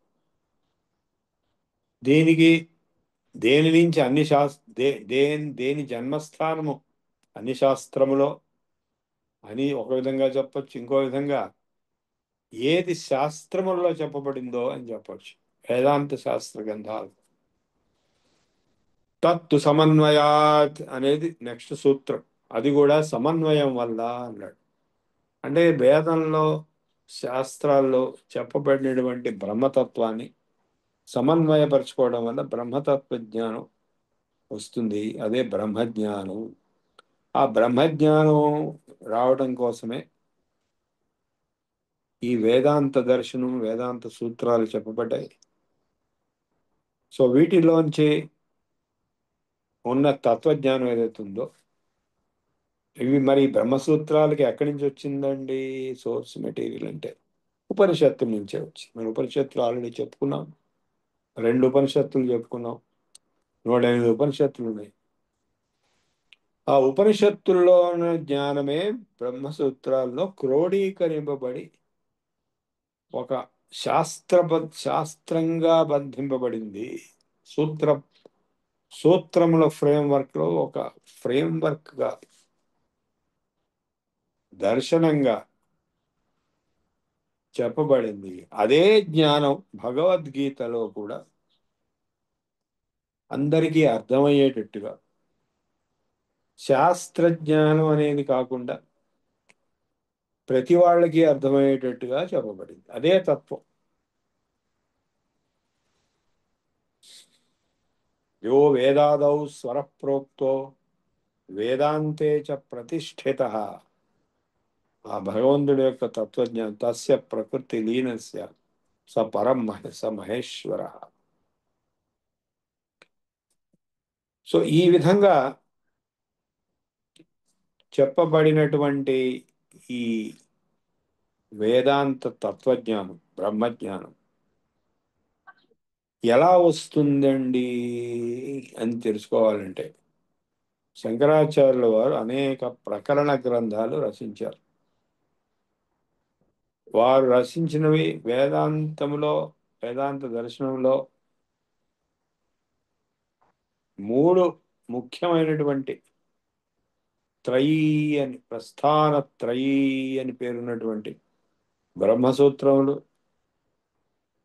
వాటికి భాష్యం రాశారు. ఉపనిషత్తులకి 10 ఉపనిషత్తుల భాష్యం రాశారు. ఈశకేన కఠముండకమానులు తైతరే శ్వేతాశ్వ. అది కాక భగవద్గీత కూడా భాష్యం రాశారు. సో 3టికి భాష్యం రాశారు. కాబట్టి ఈ 3టికి కూడా అద్వైత సిద్ధాంత పరంగా వారు వ్యాఖ్యానించడం జరిగింది. సో ఆ అద్వైత సిద్ధాంతాన్ని ప్రస్థాన త్రయీ రూపంలో నిలబెట్టడం జరిగింది. ఇదంతా కలిపి వేదాంత దర్శనం. ఇది ఎట్లా వస్తుంది బ్రహ్మజ్ఞానం అనేది వారు చెప్పిన మార్గంలో మహావాక్యముల దర్శనం. మహావాక్యములలో ఏదైతే బ్రహ్మం చెప్పబడిందో, బ్రాహ్మీ తత్వం, బ్రహ్మతత్వం, పరబ్రహ్మతత్వం, అంటే సర్వం కల్విదం బ్రహ్మ అనేది మొదటి మహావాక్యం. మహావాక్యం అంటే ఉపనిషత్తుల్లో ఒక వాక్యం. 4 వేదాలకి 4 ఉపనిషత్తులకు సంబంధించి వేదాలకు సంబంధించిన ఉపనిషత్తుల్లో చెప్పడం. సర్వం కల్విదం బ్రహ్మ అనేది ఒకటైతే, అయమాత్మా బ్రహ్మ, ఈ ఆత్మయే బ్రహ్మము, సర్వము బ్రహ్మము, ఈ ఆత్మయే బ్రహ్మము. తత్వమసి, నువ్వు అదే. అహం బ్రహ్మాస్మి, నేను అదే. అంటే ఉండునదేలా ఒక్కటై తానే ఉండు, అదే ఆత్మము. అతనిలో ఒక మాయ తాను అలచుండు, కలలని అది కలుచుండు, కానీ ఆ ఆత్మ సాక్షి అయి కాల్చుండు. అదే నీవను తత్వము మదినెలింగి ఎత్తిపాడుము కంఠము నెత్తిపాడు, యతివరాధీర ఓం తత్సదనుచుపాడు అన్నాడు. అంటే ఆ ఒక తత్వం, స ఏకః అద్వైతం, ఏకమేవ అద్వితీయం బ్రహ్మ, నేహ నానాస్తి కించన. మల్టిప్లిసిటీ అనేది కేవలం మాయ వల్ల అట్లా కనపడుతున్నది. ఉన్నది ఒకటే, అదే భగవంతుడు, అదే పరబ్రహ్మం, అదే ఓంకారం. ఈ తత్వజ్ఞానం, ఈ బ్రాహ్మీ స్థితి, బ్రహ్మాకార వృత్తి అనేది మనస్సులో నిశ్చయాత్మకంగా నిలిచిపోవడానికి ఈ ప్రస్థానత్రయీ భాష్యముల్లో వారు న్యాయ మీమాంస తర్క ప్రక్రియలన్నీ వాడి నిరూపిస్తారు. అంతటితో ఊరుకోకుండా వారు ప్రకరణ గ్రంథాన్ని రచించారు. అందులో చాలా ప్రసిద్ధిగాంచినటువంటి గ్రంథాలు వివేక చూడామణి, ఆత్మబోధ, అపరోక్షానుభూతి, దక్షిణామూర్తి స్తోత్రం, వాక్య వృత్తి, ఇట్లా అట్లాగే మహావాక్య దర్పణం. ఇవన్నీ నేను ఉపన్యాసాలు ఇచ్చాను. మీరు నా పేరు సిఎస్ఆర్ ప్రభు అని చెప్పి యూట్యూబ్లో ఇస్తే వేదాంత టాక్స్ బై సిఎస్ఆర్ ప్రభు అని వస్తుంది. అందులో మీకు ఇవన్నీ కనపడతాయి. కొన్ని తెలుగులో, మొదట్లో తెలుగులో ఉంటాయి, తర్వాత ఇంగ్లీష్లో ఉంటాయి. సో అద్వైత గ్రంథాల్లో ఉత్కృష్టమైనటువంటి గ్రంథాల్లో అవధూత గీత అనేది దత్తాత్రేయుడు వారి పేరు మీద ఉన్నది. అష్టావక్ర సంహిత అనేది, వీటి మీద కూడా నా ఉపన్యాసాలు, వీడియోలు మీరు చూడవచ్చు. ఇదంతా కూడా వేదాంత దర్శనం. వేదాంత టాక్స్ బై సిఎస్ఆర్ ప్రభు అని మీరు యూట్యూబ్లో చూడవచ్చు. ఒక 30 వీడియోలు ఉంటాయి. మీరు యథాశక్తి వాటిని కనుక శ్రవణం చేస్తే, మననం చేస్తే, అదే శంకరాచార్యుల వారు శ్రవణ మనన నిధిధ్యాసనముల మూడిటి ద్వారా బ్రహ్మాకార వృత్తి మనస్సులో స్థిరంగా ఏర్పడితే, బుద్ధిలో, అప్పుడు ఈ మహావాక్యముల అర్థము, బ్రహ్మజ్ఞానం మీకు ఉదయిస్తుంది. కానీ దానికి ప్రీ కండిషన్స్ ఉన్నాయి.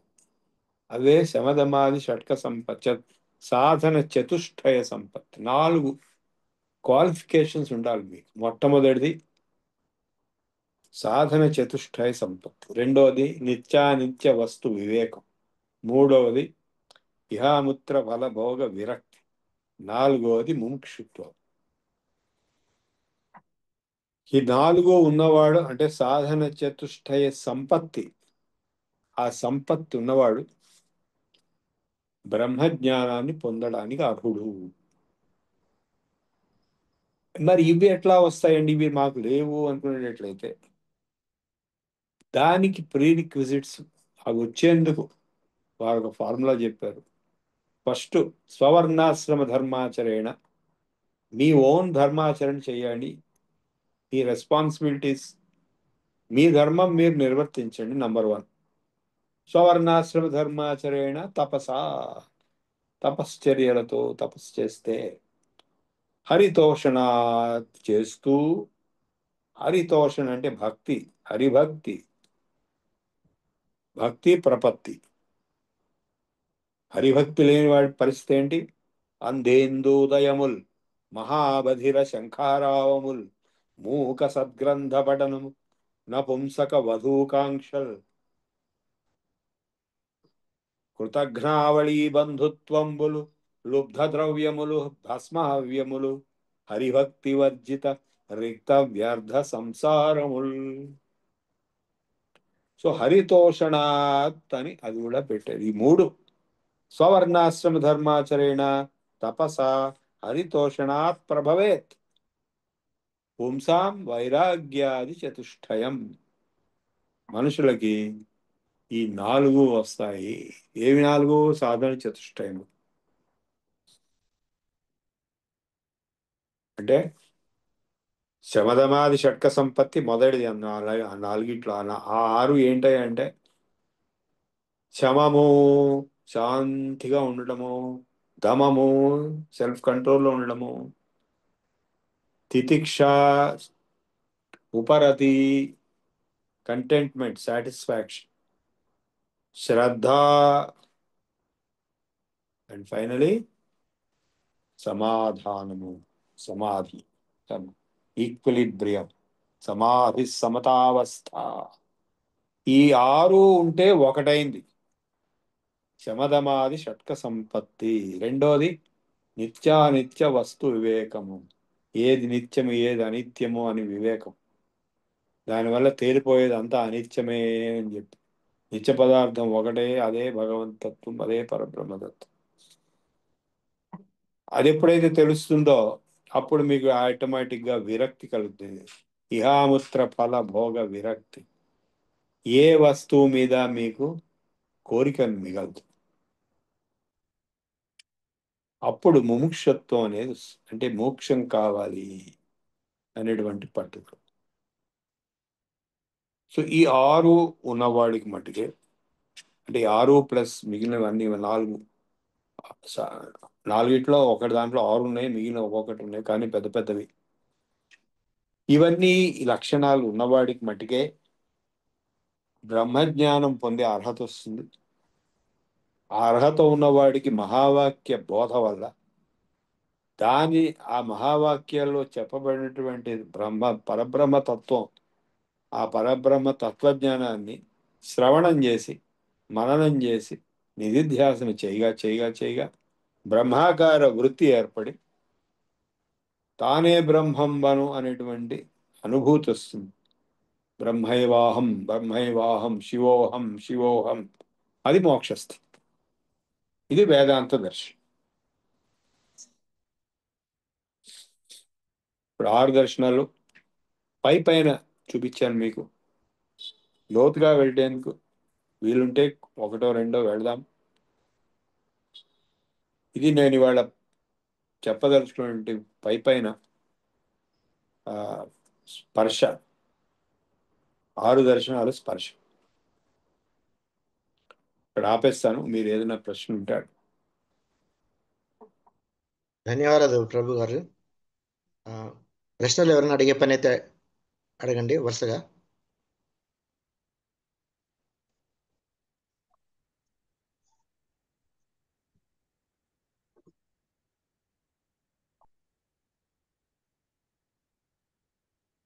ప్రశ్నలు ఎవరైనా అడిగే పని అయితే అడగండి. నమస్కారం అండి. నమస్కారం. మనోబుద్ధి చిత్త అహంకారాలు ఈ 4టికి తేడా చెప్తారా? అలాగే అహంకారం అంటే మీకు తెలుసు కదా, మీకు తెలీదా? నేను అనే భావన. అంటే నేను అనే భావన అహంకారం. అది చాలా పెద్దగా అయిపోతే దురహంకారం అవుతుంది. అది వేరు. మామూలుగా నేను అనే తత్వమే అహంకారం. అది ఫస్ట్. దాని నుంచి అనేకమైనటువంటి వికారాలు వస్తాయి. మమకారం, రాగం, ద్వేషం, కామం, క్రోధం, లోభం, మాత్సరం. అది కాక మామూలు మనస్సు అనేది అంటే సంశయాత్మకమైన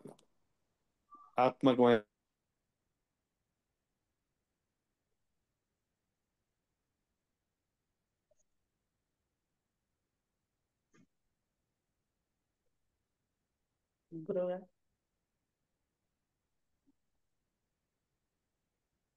నాకు వీడియో స్టాప్ అయింది. చెప్పిన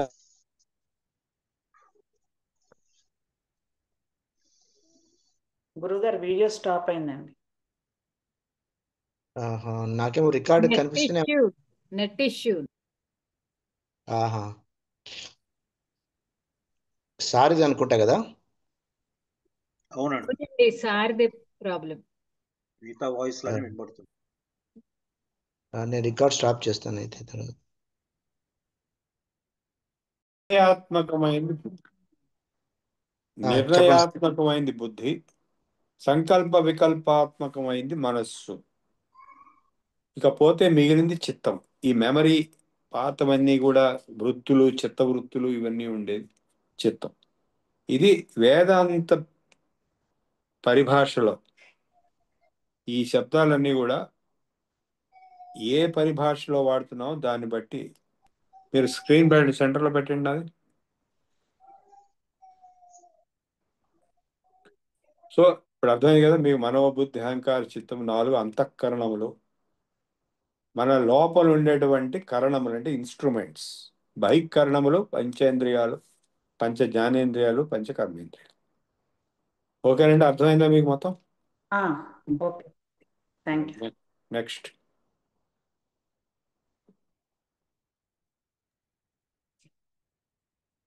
నెక్స్ట్ ఎవరైనా అడగండి వాళ్ళ సందేహాలు.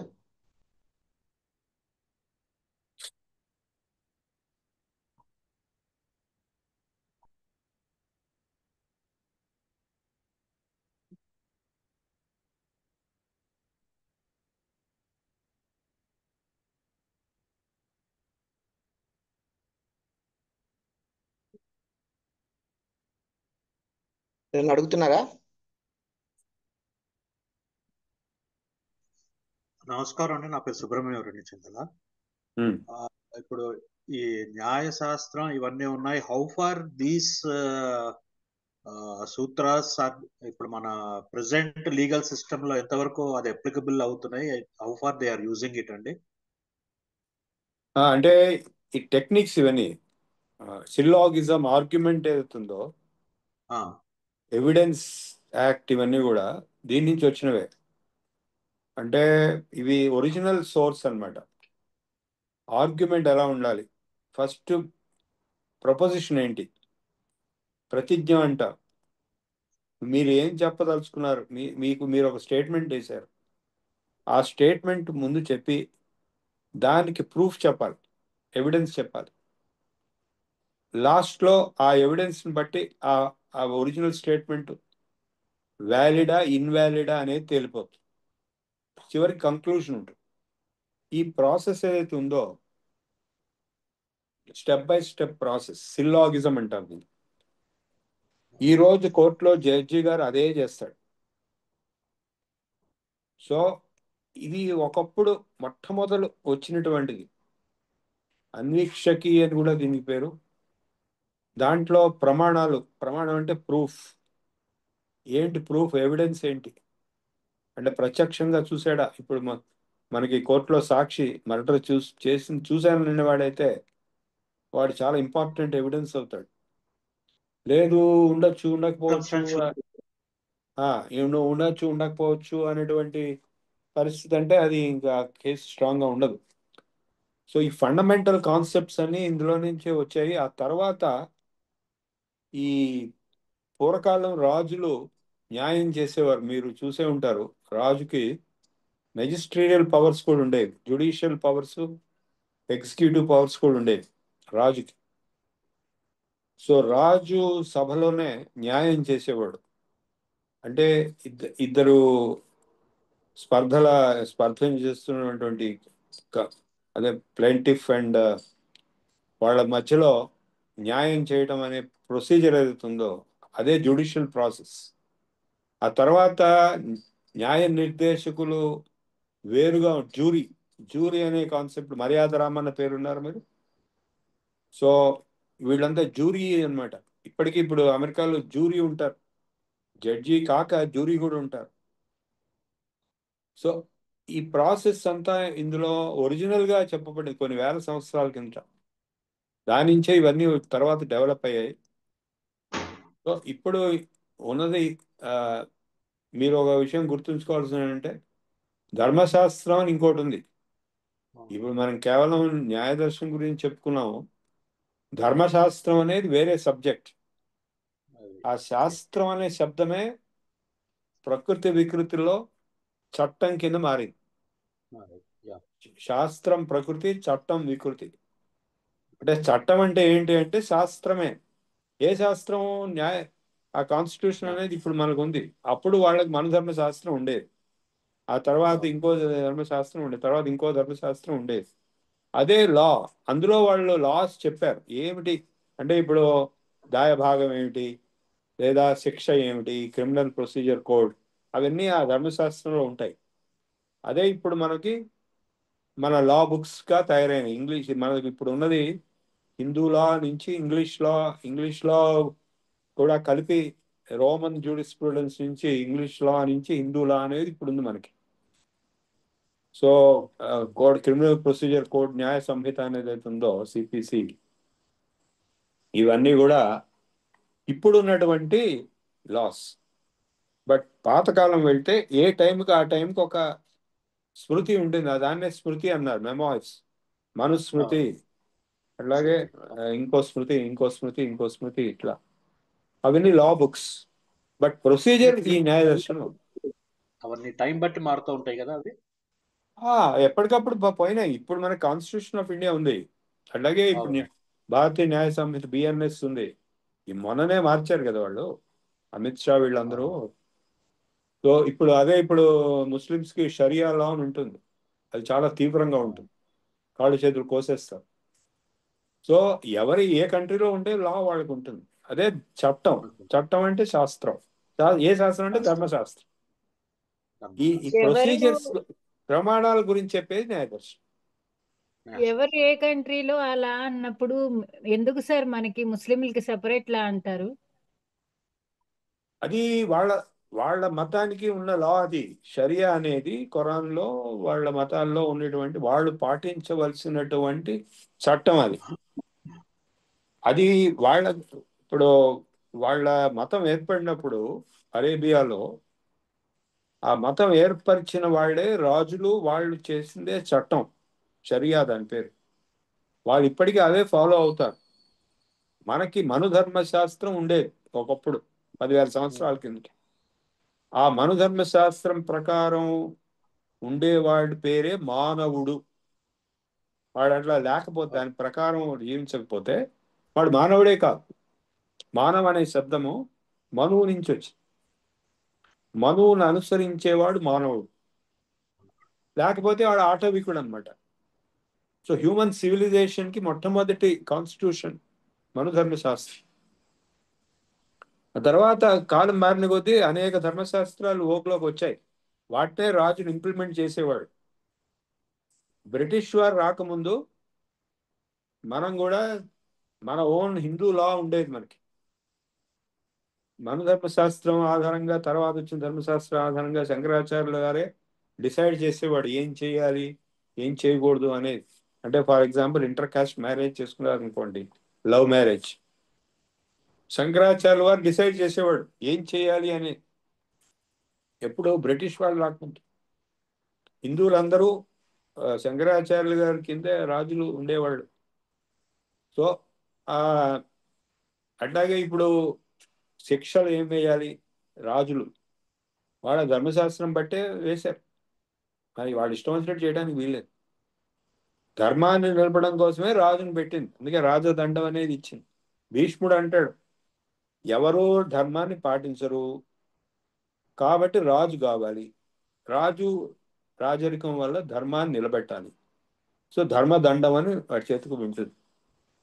ఆ ధర్మం నిలబడటం కోసం వాడికి పవర్స్ ఇచ్చారు రాజుకి. ఏం పవర్స్? జ్యుడిషియల్ పవర్స్ ఇచ్చారు, ఎగ్జిక్యూటివ్ పవర్స్ ఇచ్చారు. లెజిస్లేషన్ లేదు అప్పుడు. అంటే కొన్ని సమితిలు ఉండేవి, గిల్డ్స్ ఉండేవి. దుర్యోధన టైంలో కూడా ప్రతి కులానికి సంబంధించిన వాళ్ళు రిప్రజెంటేటివ్స్, ఒక పెద్ద పార్లమెంట్ లాంటిది, అసెంబ్లీ లాంటిది ఒకటి ఉండేది, ప్రతి రాజు దగ్గర ఉండేది. వాళ్ళు ప్రజల ప్రతినిధులు అనమాట. కానీ రాజు ఉన్నాడు, రాజుకే పవర్స్ ఉన్నాయి. రాజుతో పాటు మంత్రి ఉంటాడు, మంత్రి పురోహితులు దండనాథులు వీళ్ళంతా ఉంటారు, ప్లస్ న్యాయ నిర్దేశకులు కూడా, న్యాయాధికారులు కూడా ఉంటారు. ఎవరి పవర్స్ వాళ్ళకి ఇవ్వబడింది, ఆ పవర్స్ ప్రకారం ఇదంతా కూడా కౌటిల్య అర్థశాస్త్రంలో బాగా వివరణగా ఉంది. ఆ టైంలో మగధ సామ్రాజ్యం, మౌర్య సామ్రాజ్యం మగధంలో ఎలా జరిగిందో అదంతా ఆయన చెప్పాడు. సో ఇట్లా ఈ ధర్మశాస్త్రం, న్యాయ దర్శనం టెక్నిక్స్ వాడి ధర్మశాస్త్రాన్ని ఇంప్లిమెంట్ చేశారు, అంటే దాన్నే పాటించారు. బ్రిటిష్ వాళ్ళు వచ్చిన తర్వాత వాళ్ళు మార్చేసి ఇండియన్ లా ఒకటి తయారు చేశారు. అదే ఇప్పుడు మనం ఫాలో అవుతున్నాం. దాంట్లో కొన్ని మార్పులు చేర్పులు మనం చేసుకున్నాము. ఇది చారిత్రకంగా జరిగినటువంటి సీక్వెన్స్ ఆఫ్ ఈవెంట్స్. థ్యాంక్స్ అండి.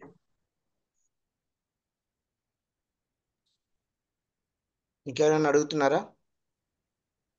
అడగండి, ఫీల్ ఫ్రీ.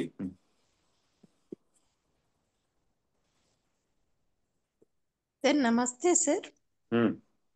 సార్ మనుధర్మ శాస్త్రము మనకు సిస్టమేటిక్గా అంటే ఒక వర్గాల వారిగా ఉండాలన్న విధానంతో పెట్టారు, కానీ చాలా మంది వ్యతిరేకిస్తారు కదా సార్ దాన్ని. అంటే దానివల్ల మానవత్వమే లేదన్న కాంటెక్స్ట్లో చెప్తారు. మానవత్వం అనే శబ్దమే మనువుని అనుసరించేవాడు మానవుడు అనే అర్థం, అది లిటరల్ మీనింగ్. అవును సార్, కానీ అంటే ఇప్పుడు చదువుకున్న వాళ్ళు కూడా అంటే మనుధర్మ శాస్త్రాన్ని ఇది అంటే చాలా మంది యూనివర్సిటీస్ లెవెల్లో కూడా దాన్ని వ్యతిరేకిస్తున్నారు. అంటే అర్థం చేసుకోలేకపోవడమా, లేకుంటే దాంట్లో అది తర్జుమా చేయడంలో తప్పులు చేశారా అనేది సార్. ఫస్ట్ పాయింట్, మనుధర్మ శాస్త్రం అనేది ఒక బుక్ ఆఫ్ లా, కాన్స్టిట్యూషన్ లాంటిది. ఇప్పుడు 10,000 సంవత్సరాల కింద, మన కేవలం ఇండియాకే కాదు మొత్తం వరల్డ్కి.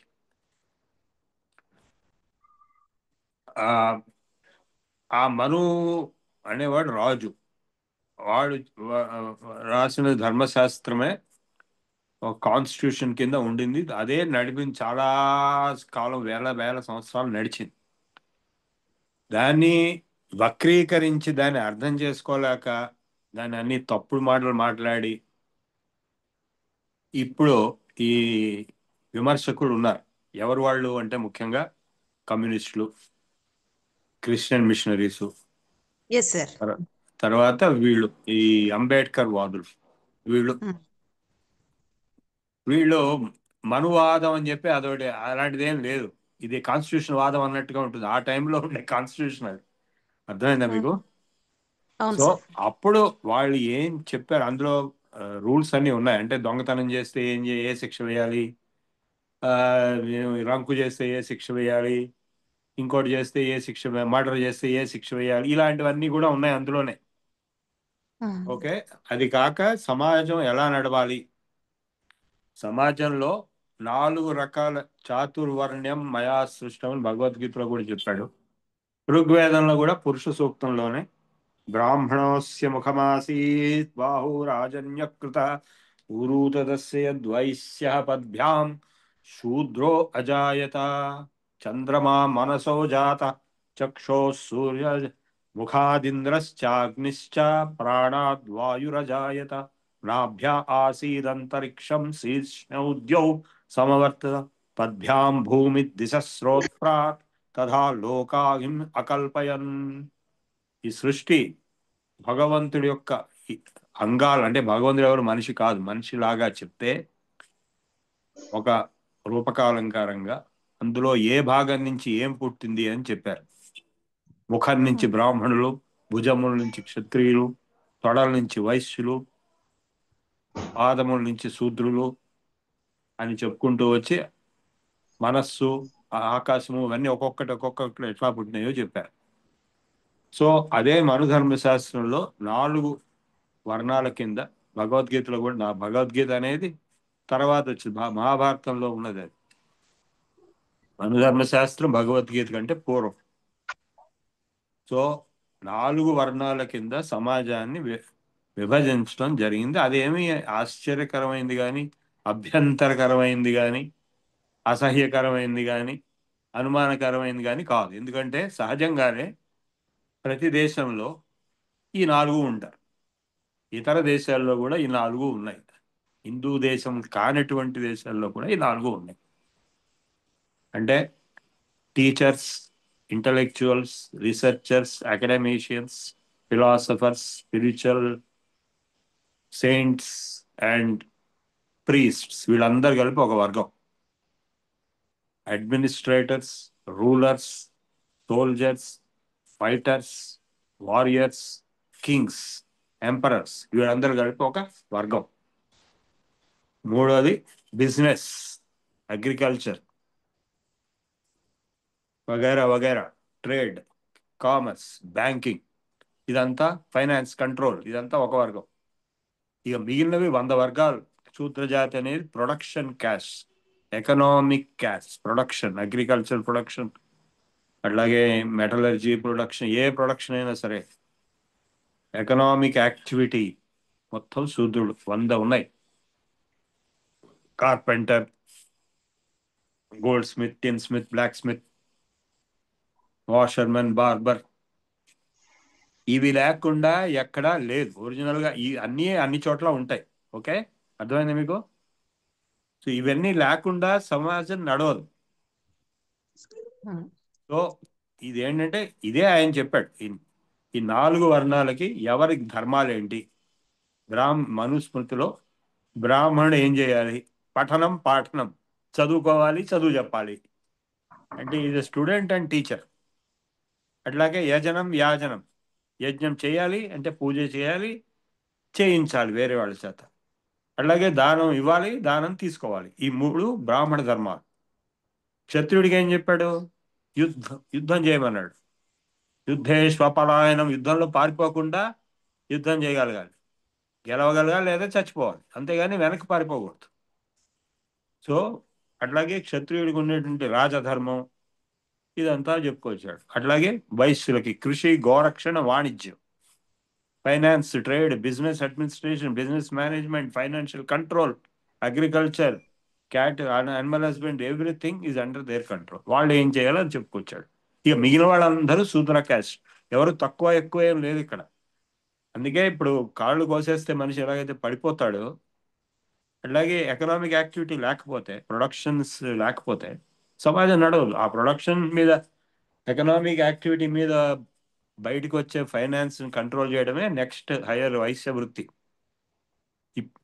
మార్వాడీలు, వీళ్ళ వైశ్యులు, అగర్వాల్స్, వీళ్ళంతా చేసేది అదే. బ్యాంకింగ్. యాక్టివిటీస్ ఆధారంగా జరిగిన వర్ణ వ్యవస్థ ఎప్పుడు సార్ కులంగా మారిపోయింది సార్? అంటే అది మొదట్లో జన్మం మీద ఆధారపడింది కాదు. మొదట్లో అదే అది కేవలం యాక్టివిటీస్, ప్రొఫెషన్స్ మీద ఆధారపడింది మొదట్లో. సో అందుకే చాతుర్వర్ణ్యం మయా సృష్టం గుణకర్మ విభాగశ అన్నాడు భగవద్గీత. గుణము కర్మ బట్టి అన్నాడు. గుణం అంటే సత్వరజస్తమో గుణాలు, ఎటువంటి క్వాలిటీస్ ఉన్నాయో ఆ మనిషికి, దాన్ని బట్టి వాడికి ఆ క్యాస్ట్, అది ఆ వర్ణం ఉంటుంది. అంటే ఇప్పుడు యుద్ధంలో వెళ్ళి చావు చంపు అంటే అందరు చేయలేరు ఆ పని. యుద్ధం నుంచి పారిపోతారు. మీరు పంపించారు 100 మందిని పంపించారు అనుకోండి, అందులో 90 మంది పారిపోతారు. సో ఎవడైతే ఆ పని చేయగలడు వాడే క్షత్రియుడు అనమాట. సో అట్లాగే ఈ గుణములను బట్టి, అంటే పర్సనల్ గుణములని కాకుండా సత్వరజస్తమో గుణం, అంటే రజోగుణం ఎక్కువగా ఉంది వాడు రాజు, సత్వగుణ ప్రధానుడు బ్రాహ్మణుడు, తమోగుణ ప్రధానుడు శూద్రుడు. కానీ అందరిలో అన్ని గుణాలు 3 ఉంటాయి. నిద్రపోకుండా ఏ బ్రాహ్మణుడు ఉండలే, అది తమో గుణమే. సో ఈ 3 గుణముల యొక్క ఇంటెన్సిటీని బట్టి, ప్రధానత్వాన్ని బట్టి, ప్లస్ కర్మను బట్టి, ఏ పని చేస్తున్నారు అన్ని, వాడి పూర్వకర్మ ఏంటి, ఈ కర్మ ఏంటి, ఆ పుట్టినప్పుడు కర్మ ఏంటి, పుట్టిన తర్వాత కర్మ ఏంటి, ఇవన్నీ వాడిని డిఫైన్ చేయాలి. ఎందుకంటే ఆ కులంలో పుట్టిన వాడికి ఆ కులంలో సహజంగా చిన్నప్పటి నుంచి అవి అలవాటు అవుతాయి. ఇప్పుడు ఎట్లాగైతే బ్రాహ్మణ కులంలో పుట్టిన పిల్లలకి శ్లోకాలు చదవటం, మంత్రాలు చదవటం అలవాటు అవుతాయో, అదేవిధంగా వైశ్య కులంలో పుట్టినటువంటి పిల్లలకి వ్యాపారం అలవాటు అవుతుందో, క్షత్రియ కులంలో పుట్టిన పిల్లలు కత్తిసాము ఇవన్నీ కూడా సహజంగా వస్తాయో, అట్లా ఇది జన్మతో సంబంధించిందిగా అయిపోయింది. అది కూడా ఒక మనిషిని మనువుని బ్లేమ్ చేయడానికి ఏం లేదు అక్కడ. టైం సీక్వెన్స్లో వేల సంవత్సరాలు గడిచిపోయటంలో ఇలాంటివి జరిగింది. ఎందుకంటే ఇప్పుడు రాజుగారి కొడుకే రాజు అవుతాడు, అవునా కదా? సో అట్లాగే ఇప్పుడు మీ ఆస్తి ఉంటే మీ అబ్బాయికి వెళ్తుంది కానీ ఇంకో బయటవాడికి వెళ్ళదు కదా. సో అట్లాగా ఇది బై బర్త్ న్యాచురల్గా అయిపోయింది. అయినా కూడా రాజుగారి కొడుకు రాజు అయినా కూడా యుద్ధంలో కనుక ఓడిపోతే ఎవడు గెలిచాడో వాడే రాజు అవుతాడు. వాడు రాజుగారి కొడుకు కావాల్సిన అవసరం లేదు, వాడు క్షత్రియుడు కూడా కావాల్సిన అవసరం లేదు. అంటే రాజ్యం వీరభోజ్యం, యుద్ధంలో ఎవడు గెలిస్తే వాడే రాజు, అవునా కదా? అట్లాగే ఇతర ప్రొఫెషన్స్లో కూడా ఇప్పుడు కాళిదాసు బ్రాహ్మణుడు కాదు, కానీ కాళిదాసు మహా గొప్ప కవి, అంతకంటే గొప్పవాడు ఇంకోటి లేడు. ఈరోజు ప్రతివాడు కాళిదాసుని తలుచుకుని అట్లా. సో ఆ ఆ విద్యలో ఎవడైతే నిష్ణాతుడు అవుతాడో వాడు బ్రాహ్మణుడు కాకపోయినా వాడికి గౌరవం వస్తుంది. అట్లాగే రాజ్యం యుద్ధ విద్యలో ఎవడైతే నిష్ణాతుడో, యుద్ధంలో ఎవడు గెలుస్తాడు, వాడు క్షత్రియుడు కాకపోయినా వాడే రాజు. అట్లాగే అనేక మంది అక్షత్రియులు రాజులైనారు, చక్రవర్తులు కూడా అయ్యారు. సో రాజ్యం వీరభోజ్యం. అట్లాగే ప్రతి ప్రొఫెషన్ అంటే ఇది ఏంటంటే బోత్ వేస్ ఇట్ వర్క్స్. ఇప్పుడు ఈరోజు ఈవెన్ టుడే ఇంత మోడర్నిటీ ఇంత రిఫార్మ్స్ అయినా సరే మీరు ప్రిడామినెంట్గా క్యాస్ట్ సిస్టమ్ కనపడుతుంది. మీరు ఆర్మీకి వెళ్తే అందరూ వీళ్ళే ఉంటారు, రాజ్పుట్స్, సిఖ్స్ ఉంటారు. అదే మీరు ఐఐటీస్కిను లేకపోతే రీసెర్చ్ ఇన్స్టిట్యూషన్స్కి వాటికి వెళ్తే 90% బ్రాహ్మిన్సే ఉంటారు. సహజంగా అది ఎక్కడికి రిజర్వేషన్ ఎవరు ఇవ్వలేదు. ఆర్మీలో రిజర్వేషన్ లేదు, ఐఐటీస్లో రిజర్వేషన్ లేదు. వీళ్ళకి మిగిలిన వాళ్ళు వీళ్ళని చూసి ఏదో మేము వాళ్ళలాగా మేము ఉండాలని చెప్పి వాళ్ళవన్నీ వదిలేసి ఇందులోకి వస్తే ఇట్ ఈస్ మీనింగ్లెస్. కొందరు వచ్చారు అంటే నిజంగా అంత కెపాసిటీ ఉన్నవాళ్ళు అయితే బాగానే ఉంటుంది. కెపాసిటీ లేకుండా వేరే వాళ్ళ పని చేయాలని చెప్పి ట్రై చేయటం అనేది, ఇప్పుడు నేనున్నాను, నన్ను వెళ్ళి యుద్ధం చేయమంటే నాకు వద్దని చెప్పాను. నేను ఎన్సీసీలో మిలిటరీ ట్రైనింగ్ తీసుకున్నాను. వాళ్ళు షూటింగ్ అంతా నేర్పించి వెళ్ళి how to kill we are going, నాకు అక్కర్లేదు, నేను రాను ఆ రోజు. అంటే నా క్యారెక్టర్కి సరిపోదు. కానీ చంపడం ఇష్టమైన వాళ్ళు చాలామంది ఉంటారు. సో అట్లాగే ఎవరి గుణాన్ని బట్టి, ఎవరి క్యారెక్టర్ని బట్టి, ఎవరి యాప్టిట్యూడ్ యాటిట్యూడ్ని బట్టి వాళ్ళ ప్రొఫెషన్ ఉంటుంది, వాళ్ళు దానిలో నిష్ణాతులు అవుతారు. తర్వాత ఈ ట్రేడ్స్, ఎకనామిక్ యాక్టివిటీస్ అవి చేయకపోతే అసలు ఇన్కమే ఉండదు, సొసైటీ అసలు ముందుకు ఆగిపోతుంది. అగ్రికల్చర్ చేయలేదు అనుకోండి, తిండే లేదు. అలాగే అన్ని ప్రొడక్షన్, రకరకాల ఐటమ్స్. సో అవన్నీ as important as any other profession. అవి ఫండమెంటల్ ప్రైమరీ ఎకనామిక్ యాక్టివిటీస్. వాటి పైన వచ్చింది సెకండరీ యాక్టివిటీ, మానిటరీ కంట్రోల్, అది వైశ్యులది. ఇంకా ఆ పైన ఆ తర్వాత ఉంటే అడ్మినిస్ట్రేటివ్ కంట్రోల్, వారు, యుద్ధము, రాజు, ఇదంతా ఆ తర్వాత. ఇంకా ఆ తర్వాత ఈ అందరి దగ్గర డిపెండ్ అయ్యేటువంటి, వాళ్ళు డబ్బులు ఇస్తేనే బతికేటువంటి వాడు టీచర్, బ్రాహ్మడు గారు. బ్రాహ్మడు కేవలం దానం తీసుకుంటేనే ఉండగలడు. అందుకే బ్రాహ్మణుడు దానం చేయండి అని వాళ్ళకి చెప్పారు మన ధర్మశాస్త్రం. ఇదంతా చాలా సైంటిఫిక్, ఒక విధంగా చాలా కరెక్ట్ అని చెప్పాలి. ఎందుకంటే మీకు రెండు పాయింట్స్ చెప్తాను. ఒకటి అన్ఎంప్లాయ్మెంట్. ఇప్పుడు ఈ రోజున అన్ఎంప్లాయ్మెంట్ అనేది చాలా పెద్ద ప్రాబ్లం. ఇప్పుడు మన పిల్లలు పుడితే వాళ్ళు ఎప్పుడు వాళ్ళు ఈ జాబ్ వస్తుందో రాదు. ఇప్పుడు ఈ ఆర్టిఫిషియల్ ఇంటెలిజెన్స్ అనేది వచ్చేసి ఉన్న జాబులు కూడా బూస్టింగ్ అయిపోతున్నాయి వేలు లక్షల్లో. సో ఎంత భయంకరమైన పరిస్థితులు వస్తున్నాయి. జాబ్ వస్తుందా రాదు, ఏది చదివితే జాబ్ వస్తుంది, ఏది చదివితే రాదు అని ఎవరికి తెలియదు. అటువంటి కన్ఫ్యూజన్ స్టేట్ ఇప్పుడు ప్రతి తల్లిదండ్రులు పిల్లలతో 40 ఏళ్ళు పడతారు. క్యాస్ట్ సిస్టంలో ఆ కన్ఫ్యూజన్ ఉండదు. వాడు పుట్టంగానే వాడి జాబ్ గ్యారంటీ, వాడి ఇన్కమ్ గ్యారంటీ, వాడు ఏం చేయాలో గ్యారంటీ, వాడు ఏం ట్రైనింగ్ పొందాలో readymade, available, free of cost. So training, skills and employment or guaranteed, income is guaranteed, it's insured అనమాట. రెండోది సర్వీసెస్ ఫర్ ది సొసైటీ. ఇప్పుడు నేను అమెరికాలో 3 ఏళ్ళు ఉన్నా. అమెరికాలో ఎక్కడ మీకు మంగళాళ్ళు కానీ, దర్జీలు కానీ, ఎవ్వరు కార్పెంటర్ ఎవ్వరు దొరకరు. దేర్ ఇస్ నో బడి, you have to do it your self. మీరే కార్పెంటర్ అవ్వాలి, మీరే టైలర్ అవ్వాలి, మీరే హెయిర్ కటర్ అవ్వాలి, అన్నీ మీరే అవ్వాలి. మీరు ఎన్నని చేస్తారు? చాలా కష్టం.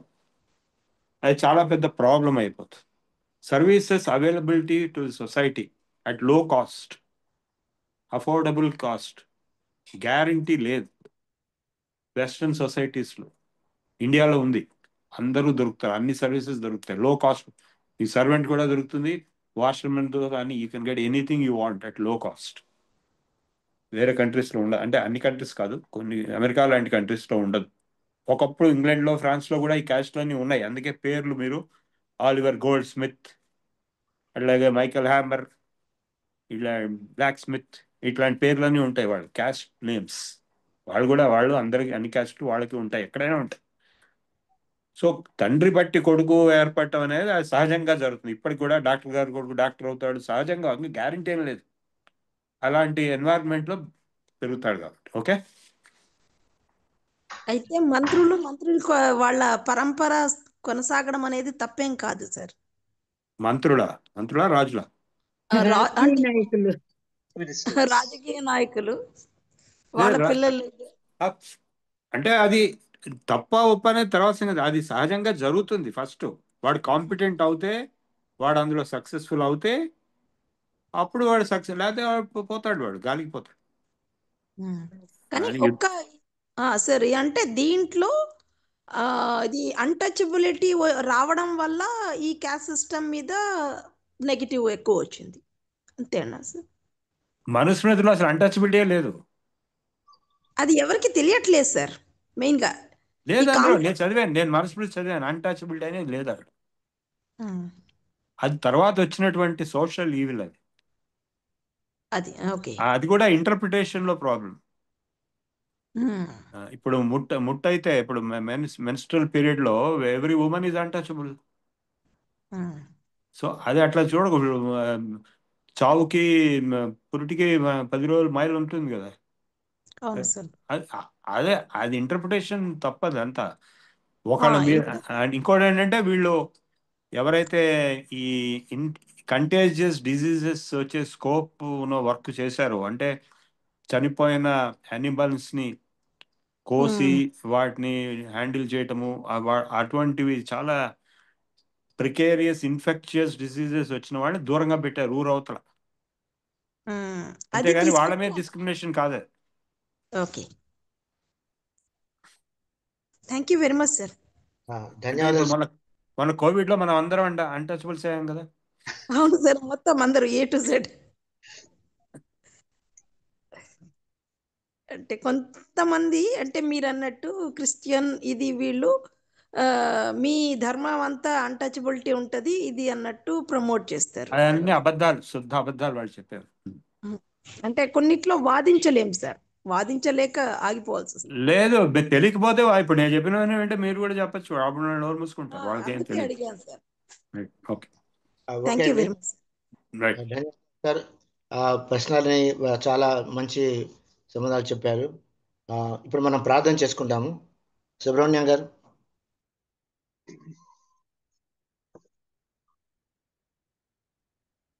స్వస్తి ప్రజాభ్య పరిపాలయంతాం న్యాయేన మార్గేణ మహీం మహిషాః గోబ్రాహ్మణేభ్యః శుభమస్తు నిత్యం. లోకా సమస్తాః సుఖినో భవంతు. కాలే వర్షతు పర్జన్యః పృథివీ సస్యశాలినీ. దేశోऽयं క్షోభరహితో బ్రాహ్మణాः సంతు నిర్భయాః. అపుత్రాః పుత్రిణः సంతు పుత్రిణः సంతు పౌత్రిణः. అతనా సదనా సంతు జీవంతు శరదాం శతం.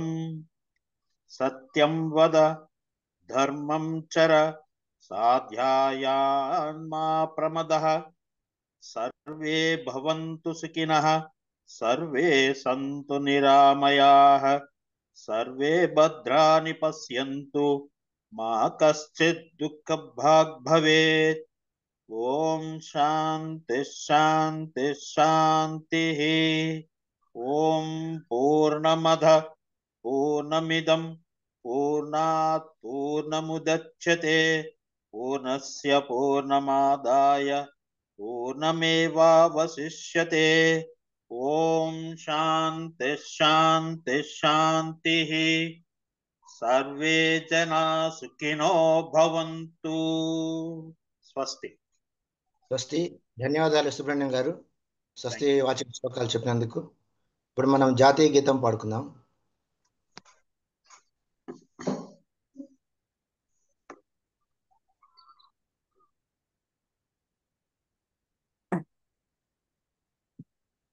जनगण मन अधिनायक जय हे भारत भाग्य विधाता, पंजाब सिंधु गुजरात मराठा द्राविड उत्कल बंगा, विंध्य हिमाचल यमुना गंगा उच्चल जलधि तरंगा, तव शुभ नामे जागे तव शुभ आशीष मांगे, गाहे तव जय गाथा जनगण मंगलदायक जय हे भारत भाग्य विधाता, जय हे जय हे जय हे जय जय जय जय हे.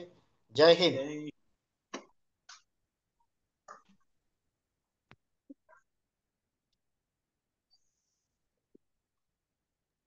ధన్యవాదాలు సార్.